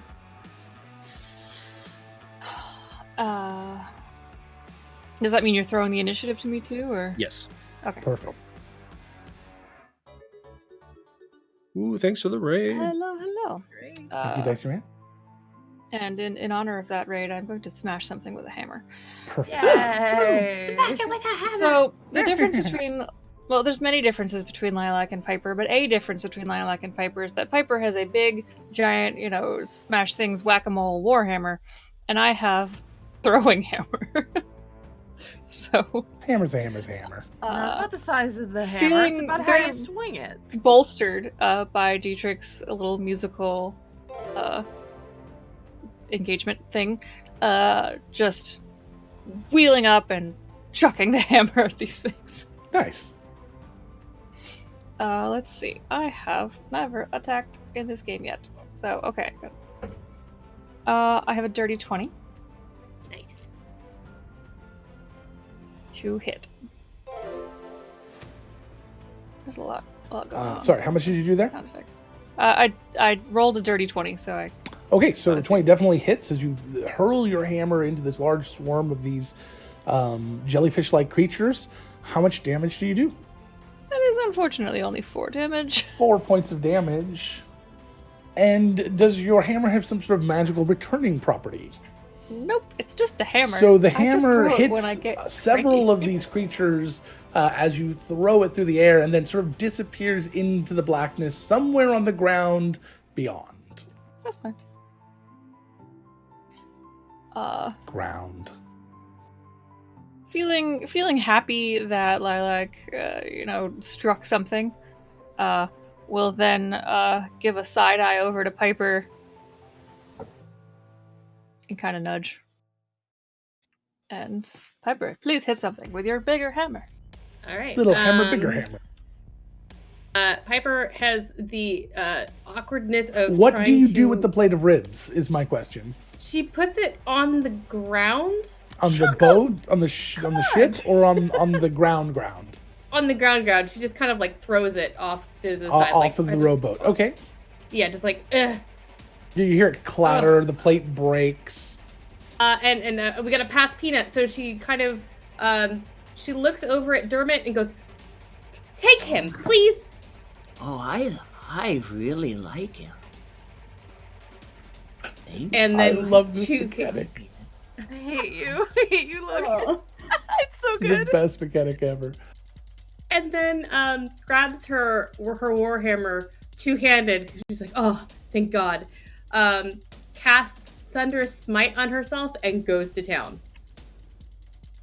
And goes ham on these. Not... Oh, I wish so they I were wish pork so bad. ribs, is what you're saying. Yeah. She grabs Pancake Maker, and I wish I had thought to do my Channel Divinity, because that would have been a crit at a 19, but I did not. Oh, so damn. it's still a 23. Hopefully that hits. I'm assuming a 23 hits, love. Yes, a 23 hits. Yes. So that is 8 bludgeoning and 8 thunder damage as this loud booming kind of expands from her as she hits with her hammer. All right. And then she's gonna get herself. She's gonna stay about 5 feet from Dermot, and I'm gonna go ahead and popcorn to the swarm so they don't get to go twice before Dermot goes. All right, so the swarm, as they've been struck and the hammer was thrown at them and somebody was beating on them like a bongo. Not a bongo. What's the drum you carry, Dermot? I can't remember. Hang drum. It's a hang drum. A hang drum. And getting just completely sort of overwhelmed by everything that just sort of started happening to them. They've started to scatter throughout this entire cavern or whatever you're in, and several of them have decided that you are the enemy, and they start to swarm and come and start to stick to you and wrap their tentacles to you, and their tentacles are very sticky and sting a lot. So everybody within their radius needs to make a dexterity save to avoid being stung. That would be everybody. So each one of you go ahead and make that check. Peanut will not have to make any checks like this. Thank you, Epic Otter. The DC is a 14. If you are below a 14, you will be taking 10 points of damage. It is what kind of damage? It is lightning. They have little tiny electrical charges. Is this I got a 14. Was this an all or nothing? 14, yes, it's all or nothing. 14 and up is fine. I don't have evasion yet anyway. It doesn't really matter. I was like, what's evasion for? Otherwise, you take 10 points of lightning damage as several of these things start to stick and kind of cling to you and zap you. And then the layer action goes off. Just having heard this loud, thunderous sort of explosion, it returns its own sort of thunderous explosion back down. And a constitution save from everyone except Piper, who is fine, because Piper is deaf. 17. Not as good. 11. Again, the 12, DC 12 on this one. DC Otherwise, 14. you are deafened, Okay, and good. you will Just made take it. 2 points of thunder damage. You do also see, however, that it seems like it's affected all of the swarm as well. That they as soon as that happened, they seem to kind of shake and float for just a second, not doing anything. Sort of like a child running, maybe with some sort of sharp implement, and a mom voice coming in and being like, no. Right. I maintain the concentration on my smite. Excellent. All right. Oh, never mind. Sorry, it fades because I already hit the attack weapon. I forgot how smite worked for a second. Who has not gone yet? That'd be me. Dermot. Ooh, that was us giving them a turn. Correct. Yes. Gotcha. Sorry. Because if we got past Dermot, then they You got can 2 put in a row. So you that's can why I put was like, Tina go, down Dermot! for a Dermot's moment to get your mask on. Yay! As- Dermot going as into battle mode. Dermot goes into battle. Battle mode. Dermot! Battle bear. Not right now. It's not working. Okay. Well, I guess that's the I gotta coronavirus for figure Dermot. out. He doesn't go into battle mode right yet. Okay. Corona Borealis. Virus. Um, Never mind, because we're in space. He does, however, look at the swarm and he gives it conflicting Advice? conflicting desires. Okay. What does this do? You need to twist and knot yourselves together and also stand up straight at the same time. Okay. And then they need to make a what is it? It's a wisdom check. Or they take psychic damage from being so confused. Check or save? Probably a save. It's a save. That's a +0 though. So 9. Okay. Do they have to be able to understand you? And are you speaking Celestial? It doesn't say that they need Okay. to. Then if they, then that's I fine. go directly into their mind. Okay, I'm not, it's there you actually go. not something Perfect. they hear. I forgot what you were. Most of my things go directly into Yeah. the people's minds. Yeah, I'm like that. That explains so much. Okay, so they fail. So I assume that they seven psychic damage. Okay, so in addition to the 7 psychic damage, most of the swarm, or a lot of the swarm, starts to do this weird sort of dance, almost like if you've ever seen the injured snake. Sorry for the thing, but as they kind of twist over each other, or the tentacles start to twist on top of each other, try to straighten, but also kind of curl, and a lot of them just stop and start doing this weird little dance. But it does not look. Flump It's not some sort of pained dance. And yeah, that was good, Dermot. I missed it, so I'll catch it I next had time. him up. Flora had it. Okay. But he bounced to Flora for a second. All right. Yeah. Okay. So, also, okay, Flora. I would also like to inspire you with this song. Let's see.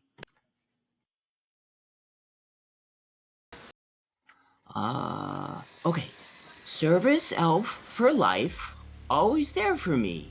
You deserve so much in return. Hear these words, they are always free. Send in your fire and make them burn. Dear God. Okay. Count 1 for Mike breaking the stream. Right? All righty. Moly. Okay then. So, Dermot, you then get to. I think you were the last person, so you now get to decide who gets to go first in the next round. Oh, well, I was inspiring Flora, so she can go next. All right, Flora, start us off on the top of the round.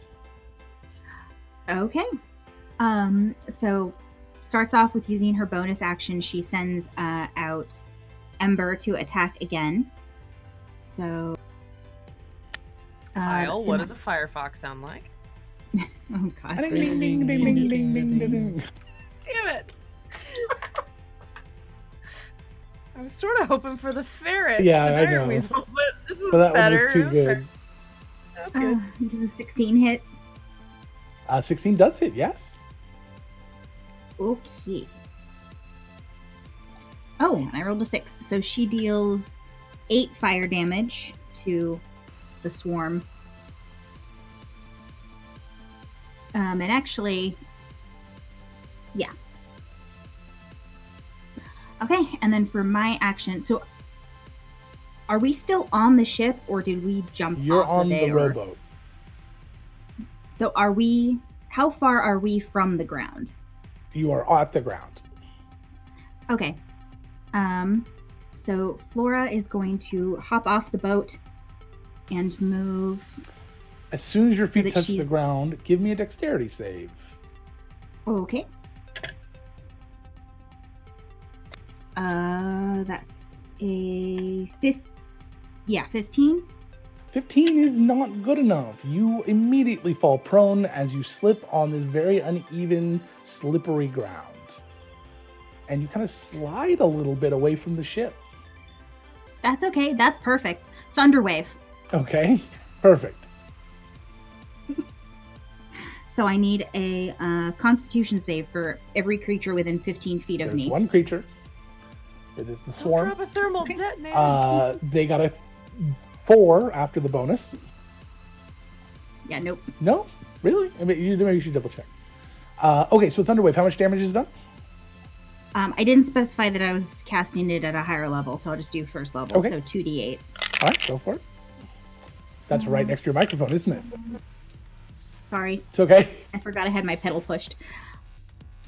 So that's going to be 9 points Dice of thunder ASMR. damage, and it's pushed 10 feet away from me. So, I thought Dietrich was the ASMR. so while normally, yes, it would just push these creatures away from you, they seem to react a little differently in here as they kind of just start shooting away from you in every direction. So the 2 or 3 dozen that are in your vicinity just kind of explode outwards and start knocking into other ones, hitting people as they pass by you 10 feet away.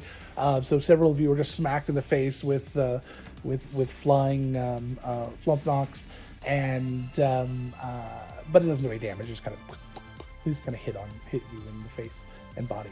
But yeah, so they explode outwards and seem to kind of avoid coming into that area immediately again. Okay, that's my turn. All right. Souvenirs. God. Piper, hit him harder. All right.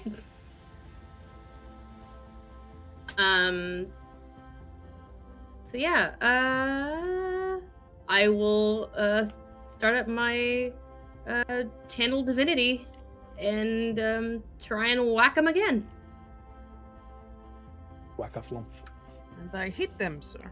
And I hit them, sir. So that is a 19, which because of my channel divinity becomes a natural 20. Nice. And I go smacking. I feel like we're all gonna start using that. I think. Yeah, it's once you start bard talk, apparently my brain just latches onto it.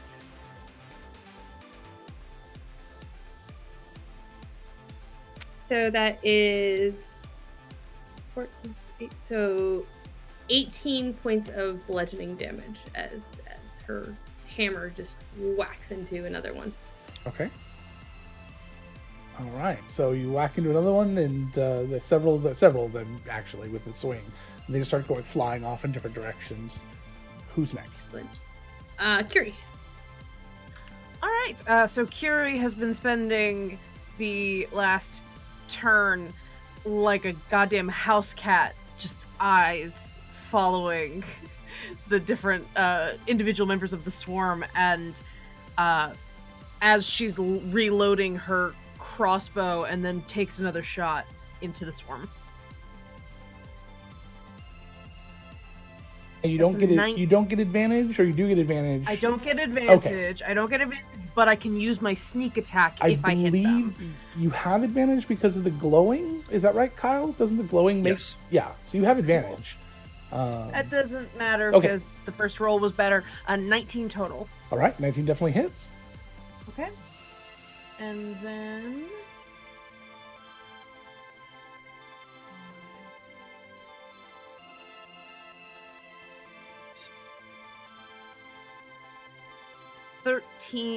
so it was 3 piercing damage. Okay. 5 piercing damage and 8 on the sneak attack damage. Okay. So if the piercing does 0, I did 8 sneak attack. All right. Because All right. I think if I recall I think correctly, that is a separate type of damage. I'm pretty sure it's just the type that's the deals, but Oh. since it's a significant amount of damage, it's a little bit different. So I count it separately in these types of situations for this type of battle. So you pierce through a few of them and kind of skewer them like apples in a Disney cartoon. Curie just kind of collapses a little bit, she sort of heaves and loads the crossbow, but it's clear that she's not looking hot. Well, she's looking hot, but she's not looking healthy. Got it. Hairball. Yeah, it's up. Yeah, sure. And who's going next? I'm gonna say Dietrich. Dietrich. Okie doke. I did roll to maintain concentration on the. Oh, thank you for the cheer. I did maintain my concentration on the fairy fire, which I will continue to do so. I will also. Let's see. Going to start. Because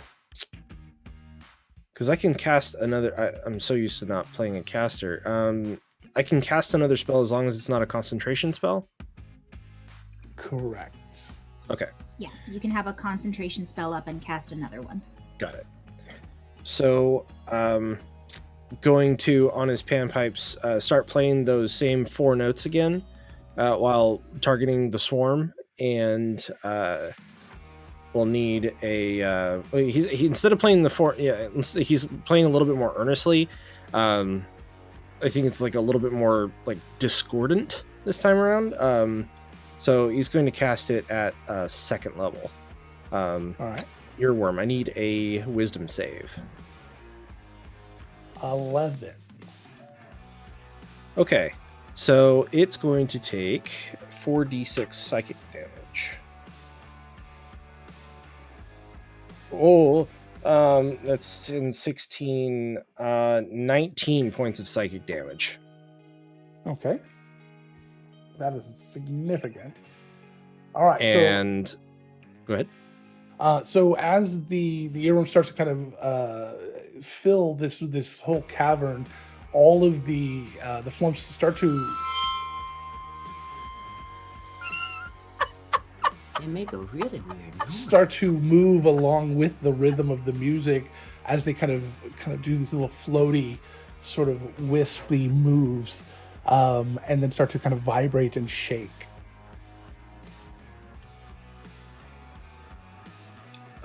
And going to go ahead and take a gander at who do we have next? Who hasn't gone yet this round? A lilac Okay. and Dermot. And Dermot. me. Okay. And the And swarm. and the swarm. Cool. Going to take a look at Dermot and it's like, I do. Yeah. You're doing great, bud. Just keep it up. Thank And is going to try to inspire Dermot that way. Oh wow. So- Oh, okay. Consider yourself inspired. I know that wasn't very inspiring. I apologize. And the swarm can go next. All right. So as the swarm has been beaten and several of these small creatures are dropping down to the floors around you, the sort of rumbling that has been present in this chamber changes to more of a kind of a squealing sound, a more high-pitched, but that's relative. Still a very low kind of grumble, but it's much more high-pitched, much more urgent, as the flumps, the flump knocks all start to swarm directly with purpose around both your small rowboat and the Cloudbreaker. And as the blackness just sort of consumes you really can't see anything. They're swarming completely around you, pushing and shoving. You feel the vessel underneath you kind of be shoved out from under you, and Flora, they're swarming around you as well. And a moment later, you see this sort of wispy gas, like like you're in a very thick fog, but it only seems to exist in whichever way you're facing towards your lower half, like a low resting fog, and you can kind of see above it. You're standing on the ship still, except for Flora, who's kind of drifting, floating away from you, And in the center of this, or next to you, is this very, very large, gigantic, sort of mountainous dome-like sphere. And you realize it's a much larger version of these creatures you have been facing that you've just been sort of somehow pushed out of.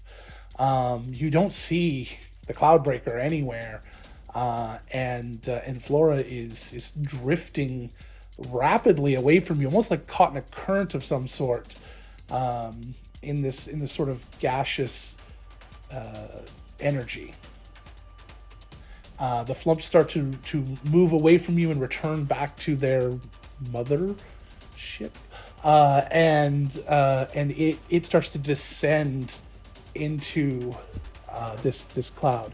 And those of you that have a high perception will notice that also above you and around you, you see skies and stars and these large jewels that seem to be filling the sky. So wait, is the Cloudbreaker still inside this thing? And you have no clue. You cannot see it. Lilac. The imminent danger seems to be gone, but Flora is drifting rapidly away from you. Other than that, everyone seems safe on the rowboat. How, like distance-wise, far away is Flora? About 60 to 70 feet and moving. Holy moly. Okay.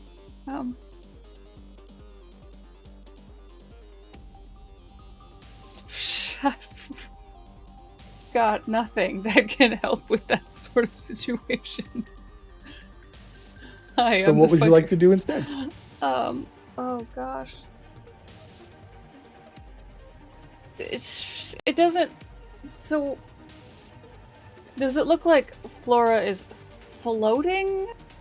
Like she's caught in some sort of current. Okay. Like she's struggling to swim. Okay, Lilac really likes Flora.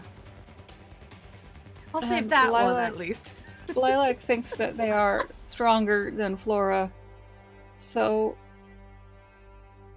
Lilac is going to try to dive in the direction of Flora, hoping that they can catch her and then get back. Yeah, I love it. So Lilac, you jump into this liquid. What do you, or this cloud, this vapor? What are you expecting when you touch it and hit it? I feel like Lilac is probably expecting, since they see that Flora is kind of caught, that it probably feels thicker than it probably ought to. And Lilac finds out that is very true. So as they start to dive into this and they move, it's very much like a very thick water, and they have to start to swim through it like you would, and the current. With your determination, the current seems to be, obviously Flora being pulled away, seems to be with them, and they seem to catch it very quickly. In one full move of swim, Lilac is caught up with Flora. Okay, in that case, I'd like to action surge and try to grab Flora and start, swim thrusting us back. Okay. As you catch up, you action surge. You call upon your ability to perform feats a little beyond normal people. Wrap your arm around Flora and start to make your way back. Give me a wisdom save. Ew. Not my strong suit. That's a whole 11. Okay. You are inspired. Yeah. And we do have rerolls. Oh, right. I am inspired. Don't forget That's rerolls. We have Yeah, we do have rerolls if we need them. The Let's inspiration not die here. makes that 14. Have you taken damage? I have not. Okay, never mind. 14 final answer. Oh wait, no. 14 is the. What? Sorry, what? Ah, So you use the bardic inspiration. I did. Okay, what did you get on the d6? A 3? Add that to temporary HP. Ooh. Hey. Cool. the note of inspiration kind of bursts on you, and it kind of feels like a better spray, language. like a water like a water balloon popped. Not helping. It's Go ahead. why you gotta do me like this? Anyway, You called You me You're get- the daddy. one you get- calling him daddy. I was gonna say you called me. Okay, you get 3 temporary HP. I'm gonna be quiet now. Very good. Sorry, Kyle. I did not mean to interrupt your flavor text.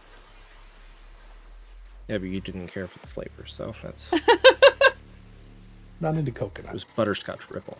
Oh, I like butterscotch ripple. Okay. So we're So 14. So 14, like you find that it's a little bit more difficult to return. Obviously, you're swimming against the current, right? So so it's a little bit more difficult to return, and you're also pulling floor along. However, you get very far. You get about halfway back, and you feel in control. Flora seems safe. And as you were swimming back, you also notice that from beyond this creature, as it's descending into the cloud, you see the tail of the cloud breaker just on the other side of the vehicle. Oh. Or of the creature. And I believe that's Dermot for the last action. Hero. Unless you had more, Lilac. I am so sorry. nope. That's it. Okay. Took Is 2 there- actions. Then. There's nothing left to attack at this point, right? We're done that. They Pretty are much retreating. You they've gone. could theoretically still attack them if you want.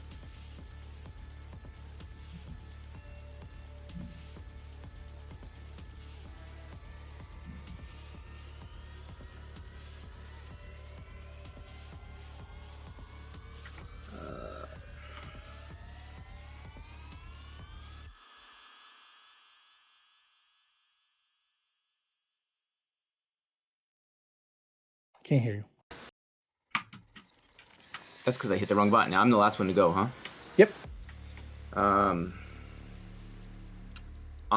far away are they? Close to medium distance. 30 feet? Yeah, within 30 feet, sure.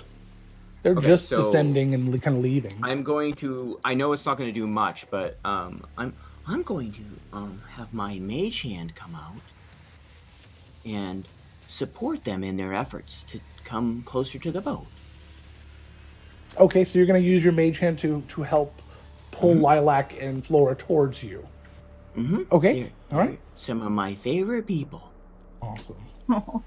So Lilac, as you're laying there swimming, this hand reaches out and grabs probably the clothing. It's easiest, and starts to pull Lilac and Flora just a little bit, another 5 feet closer. Can't pull too hard, but pulls a little bit closer towards making your job a little bit easier, a little bit extra support.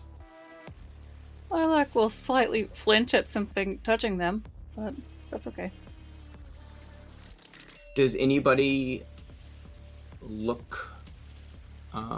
Curie doesn't look well.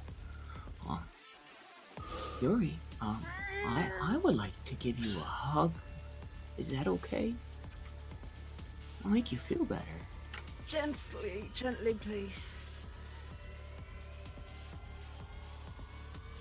It's an intense hug, according to the music.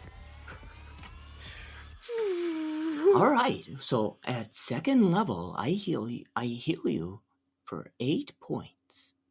It's welcome. Thank you, dear. Mm-hmm. Perfect. It's an 8-second hug. I broke the rules just a little bit. Just a little bit. That's a very long hug. Mhm. But it wasn't awkward at all. No, it was very much It was- appreciated. And that's the end of my turn.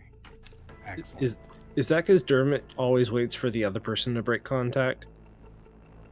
No, you stop hugging. No, you stop. You hugging. stop hugging first. So, unless anybody wants to attack the creatures, we're going to drop initiative. Are we good? Okay. So, with Dermot and Lilac, Flora is returned to the vessel. Flora, so during all of that, you got a little bit of a, it's weird to say this, but kind of a lungful of this vapor, even though everyone's in it, and you weren't prepared for it, and it almost felt like you might have, like you take on a little bit of water, but it didn't quite feel like that. You just had a hard time breathing for a moment. Took you off guard, so you weren't able to really help get back. But once you're back, you're feeling a lot better. Lilac helps pull Flora into the rowboat.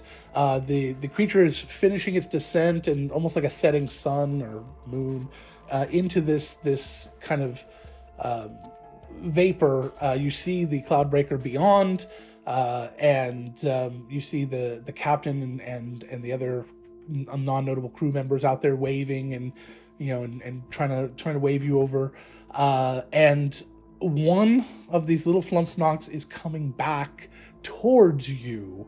I assume as you guys start to kind of prepare, it's just a single one, and it kind of just floats way up, like maybe 20 feet above the rowboat. Does anybody do anything initially? I haven't broken concentration. We said we ended an initiative, huh? We ended initiative. Combat was technically over. Okay, because I had a concentration spell up, so no, I don't do anything new. I'm just keeping an eye on it. It's your call. Kiri that's has fine. her crossbow. She likes loading her crossbow and just like leading it a little bit, just watching it. Would you continue to do? It does, I assume, continuous damage. My concentration. So would you wanted to would keep be doing that even though they were retreating? I Dermot's got a think the dark intention. Huh? Dermot's The got a intention dark was streak. that I think we were done with it. So I think he would have dropped it. Okay. Anyone do anything? Sorry. Just training my crossbow and sort of leading it, just watching it. Okay. It starts to kind of come down a little bit, like it's kind of floating down towards you a little bit, closer and closer and closer, till it's about just out of reach of you, maybe 6 feet or 7 feet above your head, 5 feet, and it comes a little bit closer. And it kind of starts to move towards Lilac. Anybody doing anything? You okay, Lilac Lilac? is just kind It's of not close enough to touch you. It's still like 5 feet above your head. shrinking. No one? Can you talk to it, Piper?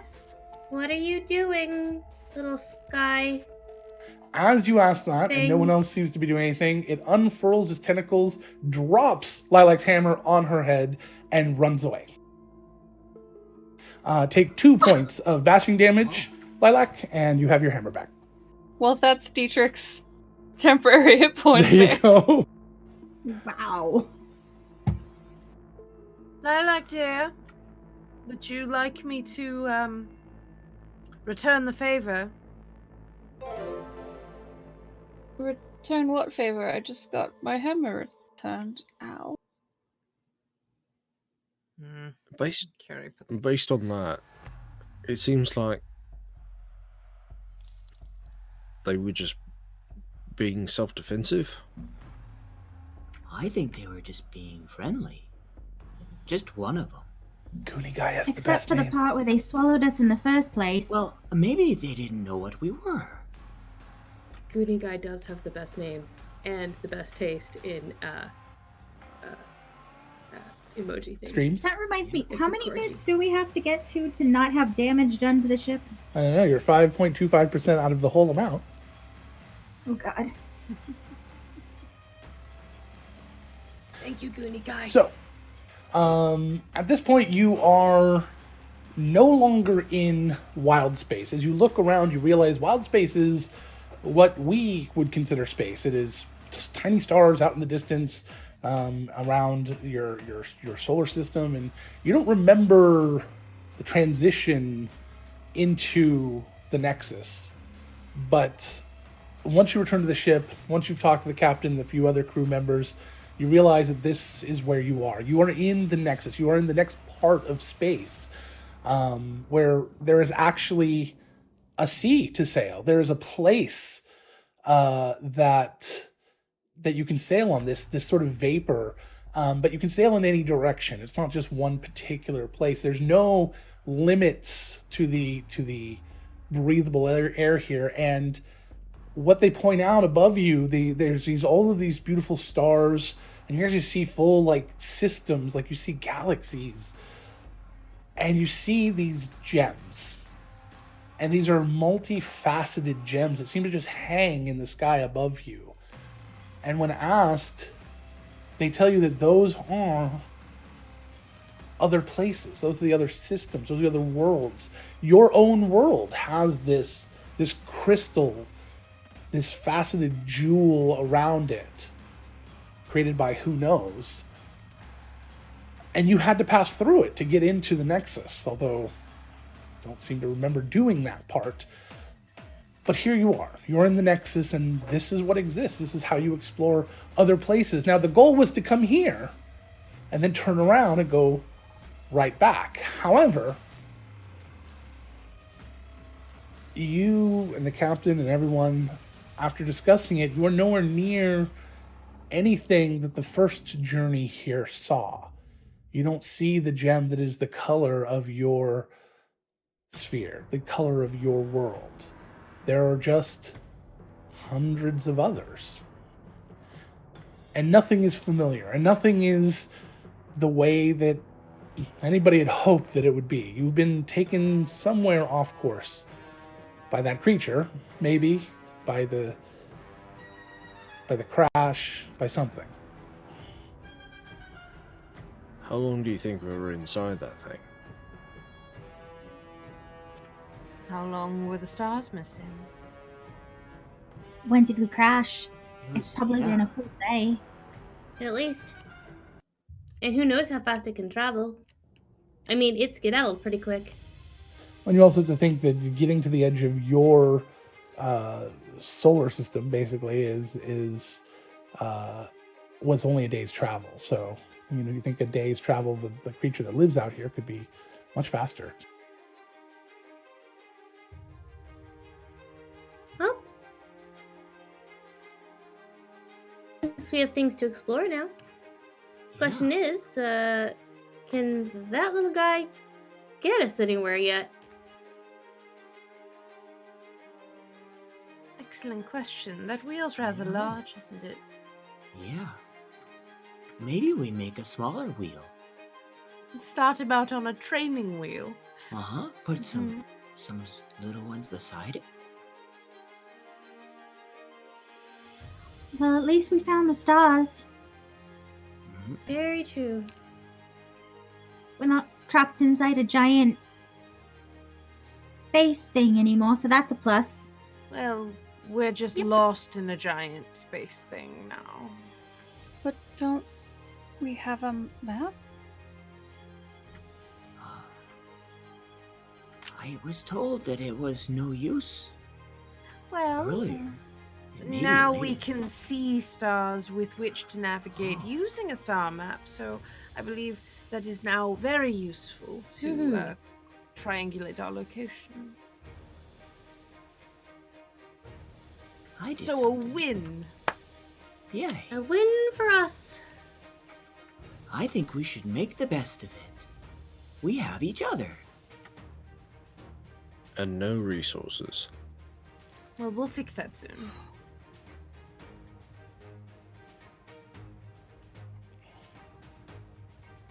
Well, sounds to me like we just do a little sightseeing then. Find some resources to get us on back on our legs, so to speak. What's the worst that can happen? Everything. Right.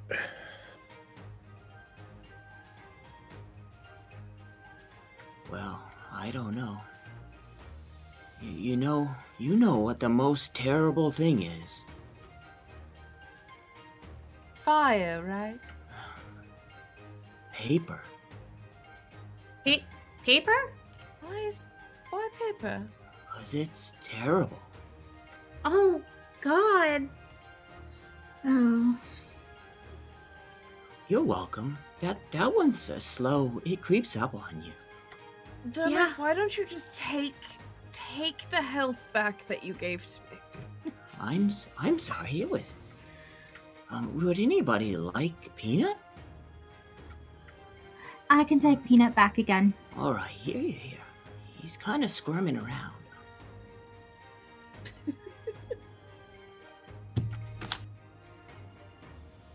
Thank you. Right. So which one first? So, I don't know. as you discussed with Steam the on the right, captain, straight on till morning. as you discuss with the captain things, the most logical concept would be to explore the closest ones first. And the gem spheres you see before you here are teal, purple, navy blue, orange, maroon, and aquamarine. Those are the closest ones and will be the first few that you will probably be exploring. So for next time, not that we're ending just yet, which one are you going to decide on? Because it matters.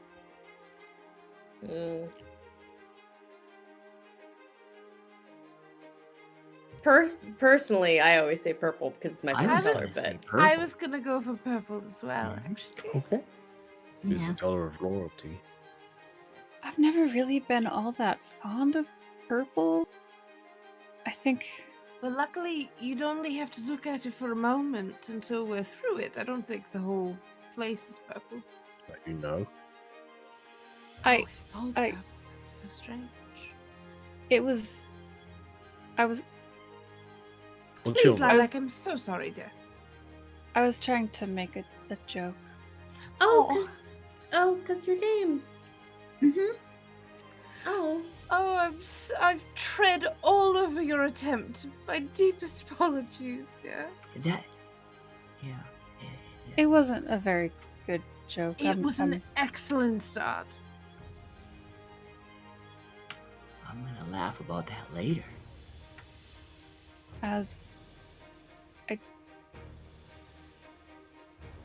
Thank you. Oh. So the captain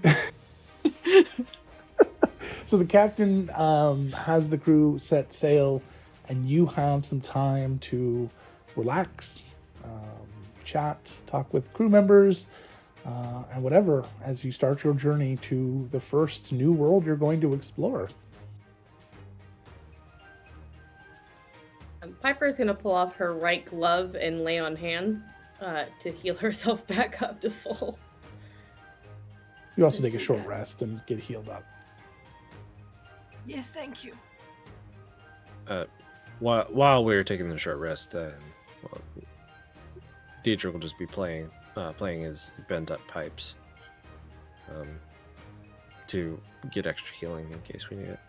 Bent Up Pipes would be an excellent band name. It was a concept album I was working on. I play my song of rest as well on the hang drum. Try to get a jam session going. Oh like, yeah, well, as often as I can. So where are you having this conversation? Where I would like to hang up my map on the wall, Of?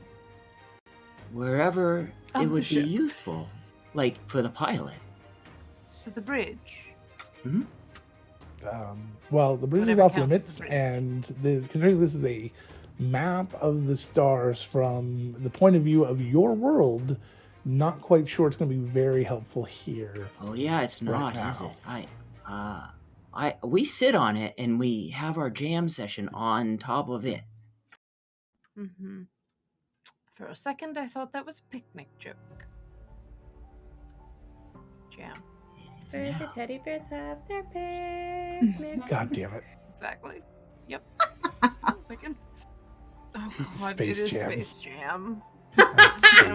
Oh, Perfect. God. Very good. That's why you're our moderator. To the jam. Oh, McDermott has a space blanket. Mhm. Now he just needs space pants.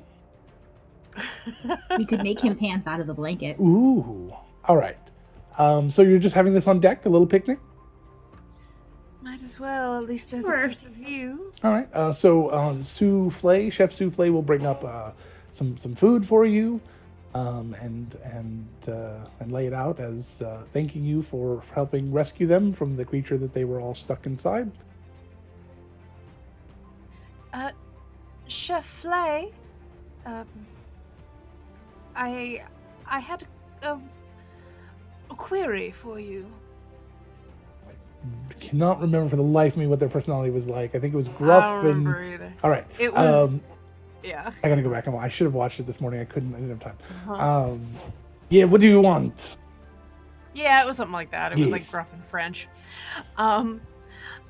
I based on the menu that you you maintain for us, I would be absolutely mhm. Uh-huh. I'll start talking after. Thank you, Matthew, for the donation, which provides an NPC. Demands that an NPC be created for the show. Thank you, Matthew, for.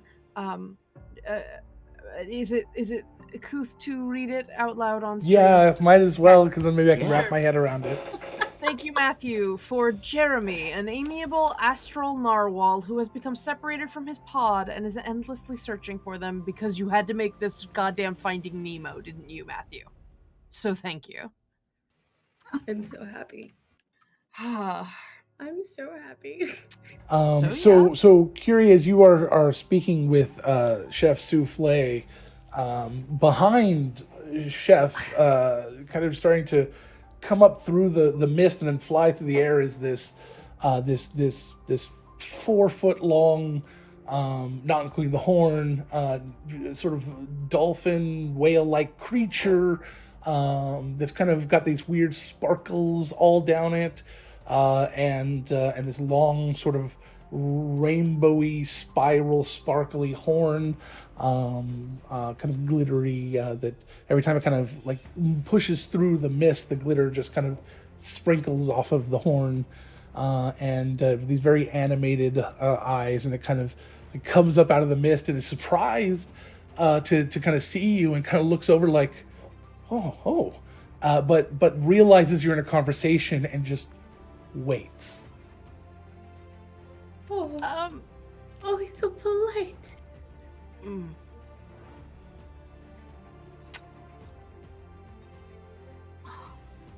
Oh, you're beautiful.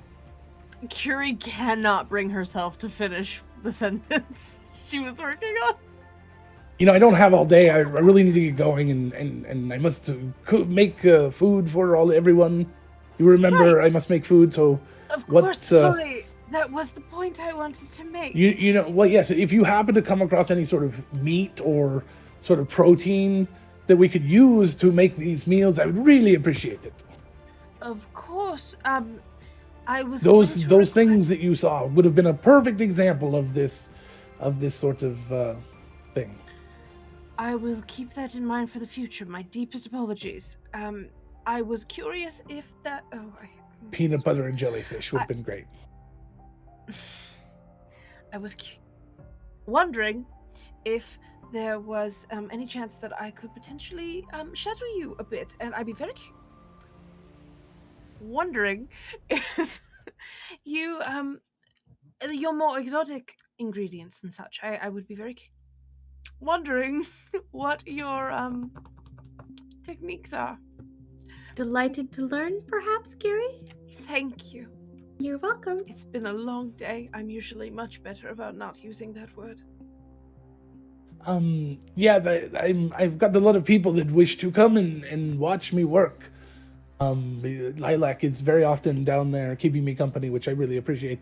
But I'm sure that Lilac will get bored sometime, so you may come and you may keep me company. I think this would be an excellent use of our time. I agree. Now, if you'll excuse me, what the hell is that? And everybody turns and sees Jeremy, the Space narwhal. the astral narwhal. Amiable astral The narwhal. amiable astral. And he gets a little flipper out and kind of waves. Hello.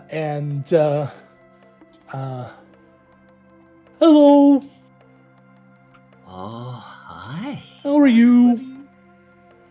I'm now 100% better that you're here. My name is Jeremy, and I'm wondering if you've seen 1,000 more of me. Do you have... I would I have sworn haven't- you were searching for a rubber ducky. Yeah, I haven't been to a place that great before.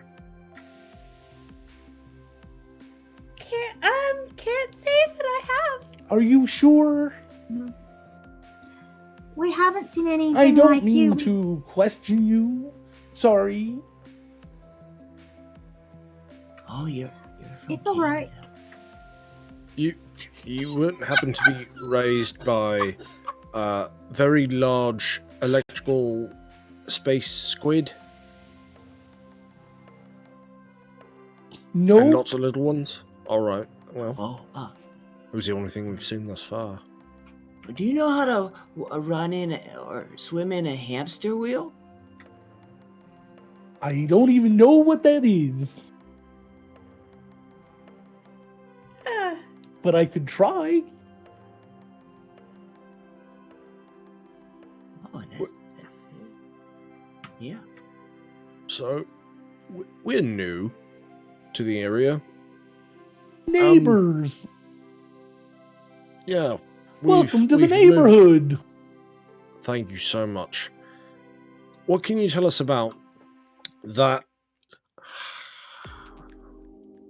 house over there? The big purple one. I don't see a big house over there.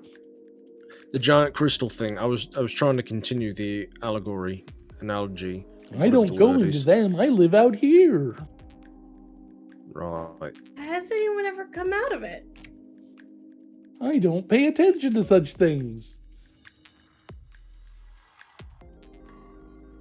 Right. Well, we'll keep an eye out for your friends, but we haven't seen them. Feel free to come along if you wish. Yeah. Well, You know, you need me to get to run the on wrong some side. sort of wheel, I understand. Uh-huh. We could show you the wheel. We'll have to rename the ship. Paddleboat Whaley.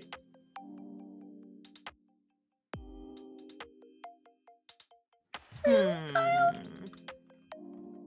so delighted. We'll write a song about that.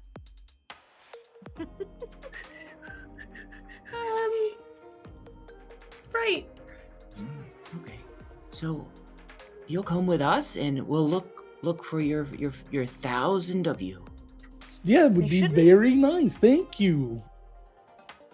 Hopefully they're not terribly difficult to spot. But there are 1,000. 1,000 of me. I don't think they're hard to find. But I've been looking a long time. How long? I don't know. That's a very long time. Mm-hmm. That's how long I was in a room. So, That's true. is it, The Chef Flay has walked away at this point, by the way. Yeah. Yeah. When it I became clear that you were going envy to talk to and not eat it, she's out. You just saw like a fork and a knife. I was It has thinking a a name. cleaver, but yeah. so is there anything that we should avoid in the area? Being Right. eaten. By? Yes. Everything. Being eaten by everything. Well, if you get eaten, then that's not good. It's like the state of my happiness. I've had lots of things try to eat me. I hope you're not one of them. Oh goodness no, dear. Not if you speak. I hear we're very tasty. I wouldn't broadcast that. There used to be a lot more of us. Oh no, don't make them Galapagos tortoises. Oh God! Don't do this to me. I have feels about this. And this is not Piper. This is Tessa having feels. Could you imagine how much you could feed with a world I don't want to. I don't. Sorry. Did you want to show me this wheel now? Yeah. Okay. All you right. can follow me. I'll follow you. Anybody else? Anybody else who wants to come can come along. Sure, might as well help. It's worth a shot. And we can see Niesel. Yeah, Boy, Niesel have we might got a enjoy this. new member for the menagerie for him. Well, if he wants to stay, I wouldn't.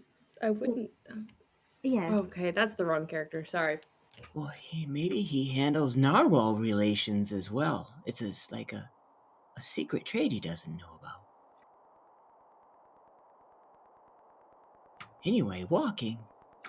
All right, so you start to walk down below deck, and Jeremy starts to kind of float behind you. However, as soon as he kind of crosses the threshold onto the ship, his ability to float or fly seems to be stricken from him.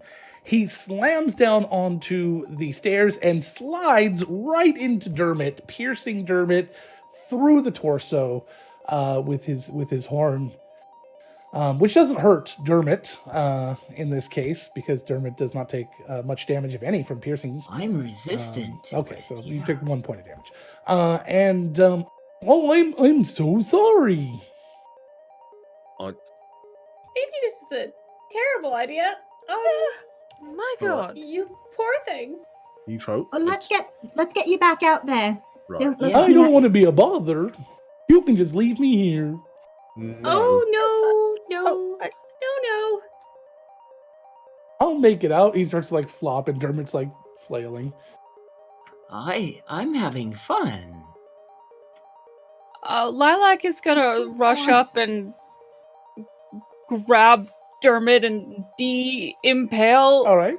Dermot. All right, so you pull Dermot off of the Jeremy's horn. Whee! Piper is gonna go and try and lift Jeremy up and carry him to the edge of the ship. Okay, because he that might he be doesn't easier. weigh an incredible amount. What's your strength? 15. 15's fine. So you drag as soon as you get him Gnome, back. just pick back you up and up. dragging this Well, you're pulling him. As soon as you get him up on deck, he can start to fly again. Once he's out in the atmosphere and away from the gravity of the ship, he's flying just fine. Oh, that's much better. Thank you. You're welcome. Tell your friend I don't think I can see his wheel unless he can bring it out here. I don't think we can, but I appreciate you being willing to try. Great. Do you mind if I ask a question? Sure. What's a wheel?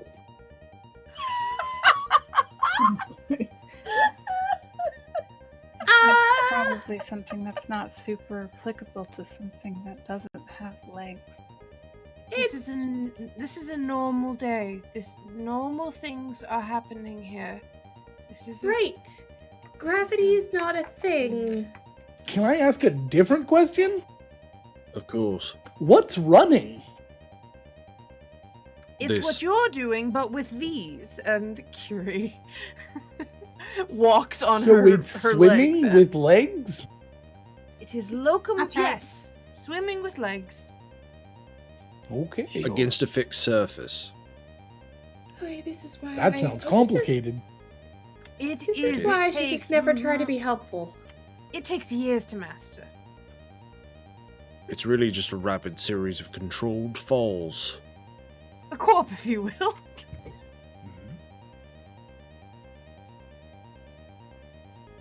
Well, that Piper's sounds delightful. internal monologue right now is, I tried to be helpful once, it was terrible, never again. I couldn't control my fall.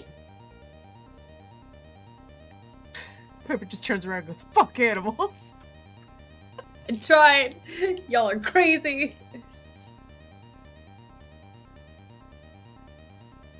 Well, Jeremy, if you'd like to swim alongside the ship as we travel into that giant purple crystal, by all means, and Oh, that would be very nice. We could be like a temporary pod. Yeah, at least you wouldn't be alone. I've been alone for a very long time. Oh. Ow. No. my husband is personally attacking me right now. Now you're friends. That hurt me somewhere. I've never had wished- friends before. Mm. Nah. Mm. Oh, they're the best. I'm having a very tumultuous yo-yoing of emotions between you two. Looking at Dermot and Jeremy.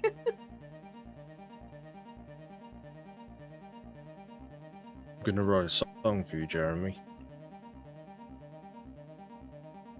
I'm gonna write a song for you. Okay, I'll write one for you too.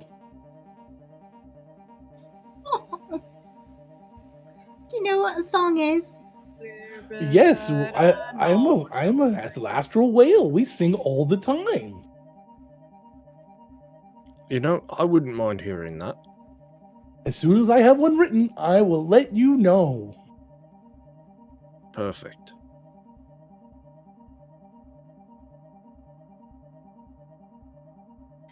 Can't pay attention to chat right now. Lilac is just gonna. Lilac is trying to sort of cultivate a kinship with Piper, being the other small character, and we'll go up and do that awkward Lilac sort of elbow of Piper, and trying to, but it's not very effectively covert. If he can't come into the ship, maybe we could get him some sort of leash or something and keep him next to it. Why would... Like a space harness? Maybe. How do we make a big harness? I don't know. Rope. Me neither. Rope, and you'd need. God damn it! I did not mean to make Curie kinky. Yes, you did. Don't lie. Really did. I've seen the TikToks. Lilac, thinking that they're being super covert, when Curie says rope, just like stiffens up, like, oh, I was heard. I'm sorry. If this was a private conversation, I can leave you to it. No, rope is a perfectly amenable, probably solution. I don't know. I would assume that the ship has an ample supply, just given the structure of it, and something of a reasonable gauge in order to handle a whale. I think that keeping Chef Flay away from... Yes, not Jeremy. tying Jeremy too close to the ship. I agree. I was just thinking maybe we could build him like some sort of a net resting place so that he could ride along with us if he wants to, but not actually be tied to the ship just in case Chef Flay gets, creative. Like a whale hammock. Yeah. A whammock, if you will? A hammock. Mm-hmm. Well, Wow, that's going to be in my head all night now. Thanks. We could ask if that is something Jeremy's amenable to. Go ahead. Me. Oh, it's okay. I heard everything you said. You would like me to put a leash on you so that I don't lose you. Yes. That's exactly right. Yeah. I don't have that much rope. We might. I can ask around. I don't have any rope.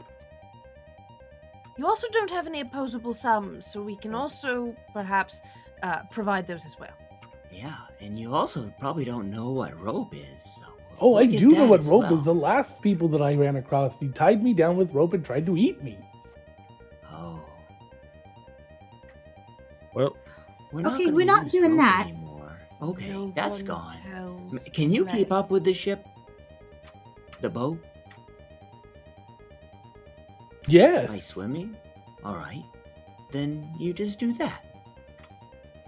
Would you like a place to rest that's attached to the ship so you don't have to swim the whole time, or is swimming better for you?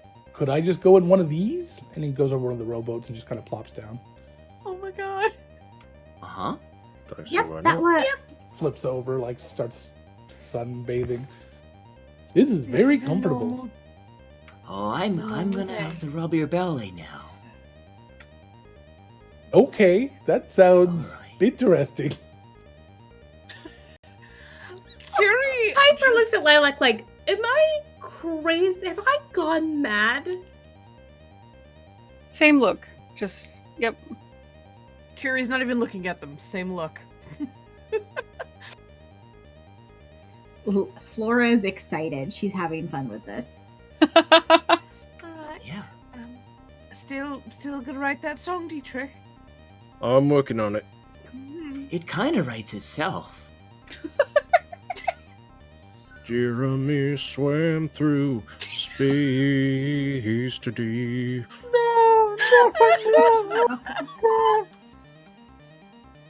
Still working on it. Yeah, Keep workshopping it. I think it's a good title though. This thing's a lot like a hammock, but made of wood. Yeah, it is. What was it you called it? A boat. Boat. No, that wasn't it. Life A raft. whammock. A whammock. Yeah, that the whammock. A whammock. That must be why I keep hearing Last Christmas. Yep. We'll have to wake you up before we go to the Purple Crystal. Fuck off! Thank you, Kyle. And Thank scene. you so much. Thank you, Matthew, for the introduction of Jeremy, the amiable astral narwhal, because Brindlehooves wasn't enough, evidently. And wow. You always remember your first. Yeah. So you guys decided to go to the purple. We are closing up here, so we're going to end here tonight. Oh God, no! With the introduction of Jeremy. Bits. Oh no. That's quick. What am I Fine, missing? It's only a little failure. What happened? I was just like, no, we can't end. Oh, Oh, yes. Okay, perfect. There you go. So the good ship's job. health looks good for next week. You'll be getting a minor bonus as opposed to a minor systems failure that will be going on. So thank you all for that. Thank you again for the donations. We would also love to thank our sponsors. World Anvil, the most robust world building and campaign management software that exists on the internet today. And you saw their video at the beginning, and we'll go ahead and play it here at the end here. And then you go to worldanvil.com to see them, and then Die Hard Dice, which is some of the best dice on the planet. You go to dieharddice.com. You can use the coupon code Goonies for 15% off your first or next order. So if you want to roll with the best, you roll with Die Hard Dice. And Nerdsmith, go to Nerdsmith, take a look at all the other amazing shows on there. We've got a bunch. We've got some new friends of the network coming on. We've got some older shows that have been on for a long time, and we've got a lot of new shows that will be coming up over the next few months. So pay attention to that. We'll also be starting community events again soon, as we're getting geared up for this new year that is already 2.5 months over for somehow. So This has yeah. been the longest year ever. It's Tuesday. What? God. Thank you again so much. We appreciate everything that you guys are willing to do for us. We had well over 20 people on average the entire night, which is very great for our second show. That's amazing. Thank you guys. Continue to spread the word, please. Tell people to come and visit and join in and have fun with us. As always, we'll be on our Discord for the next 15-20 minutes to answer questions, chat, and discuss. If anybody wants to talk, we have 2 channels, one for Shenanigoons and one for Shenanigoons spoilers. And thank you. And as a thank you to Matthew, we'd like to give this song out to you. This one goes out to Matthew. Who also provided. When Kyle, you can do Casey Kasem, can't you? Who? Casey Kasem. Just do Shaggy and bring it down a couple notches. Yep, pretty much. Matthew was the one who subscribed. He got his own Casey song. Kasem? You don't know who Casey Kasem is? No. Wow. A pop. Casey Kasem was a radio host, and he also I'm was the Casey original Kasem. voice of Shaggy from Scooby-Doo. Yep. Like, I'm Casey Kasem. Oh, wow, Scoob. Like, you just, Wow, like, go he's like squeaky, the and all of a icon- sudden okay. you're in Shaggy. All right. So again, thank you guys so very much for everything you guys do for us. We're breaking records all over the place with this show. We hope that it's living up to expectations. Thank you. I just can't stop saying thank you enough. So I guess that's it. And we're gonna go ahead and do a raid, but we're gonna go ahead and play our credits. And we'll do a raid after that. We'll probably go see our friends over at Perception Studio. So come along with us, please. And What we're should our gonna go, raid cry be? Jeremy the it is Narwhal. Let's go Dermot. That was a Let's go hashtag Dermot. that was used earlier. I wrote it down so we could have it. Let's go Dermot. Or we could do Jeremy the Narwhal. I like that one too. It's a little bit more mysterious. Jeremy Jeremy- Swamming. So, let's do No, Jeremy it's the fine. Narwhal. I like that. Jeremy the Narwhal will be our raid cry. We'll see you guys over there in just a few minutes. Let's go ahead and do our end credits, which is also the beginning credits, which is this awesome video. And a thank you to Will Crossweight and Jam, our artist, who will put their things in the do thingy Space for the thing. Jam. Space Jam.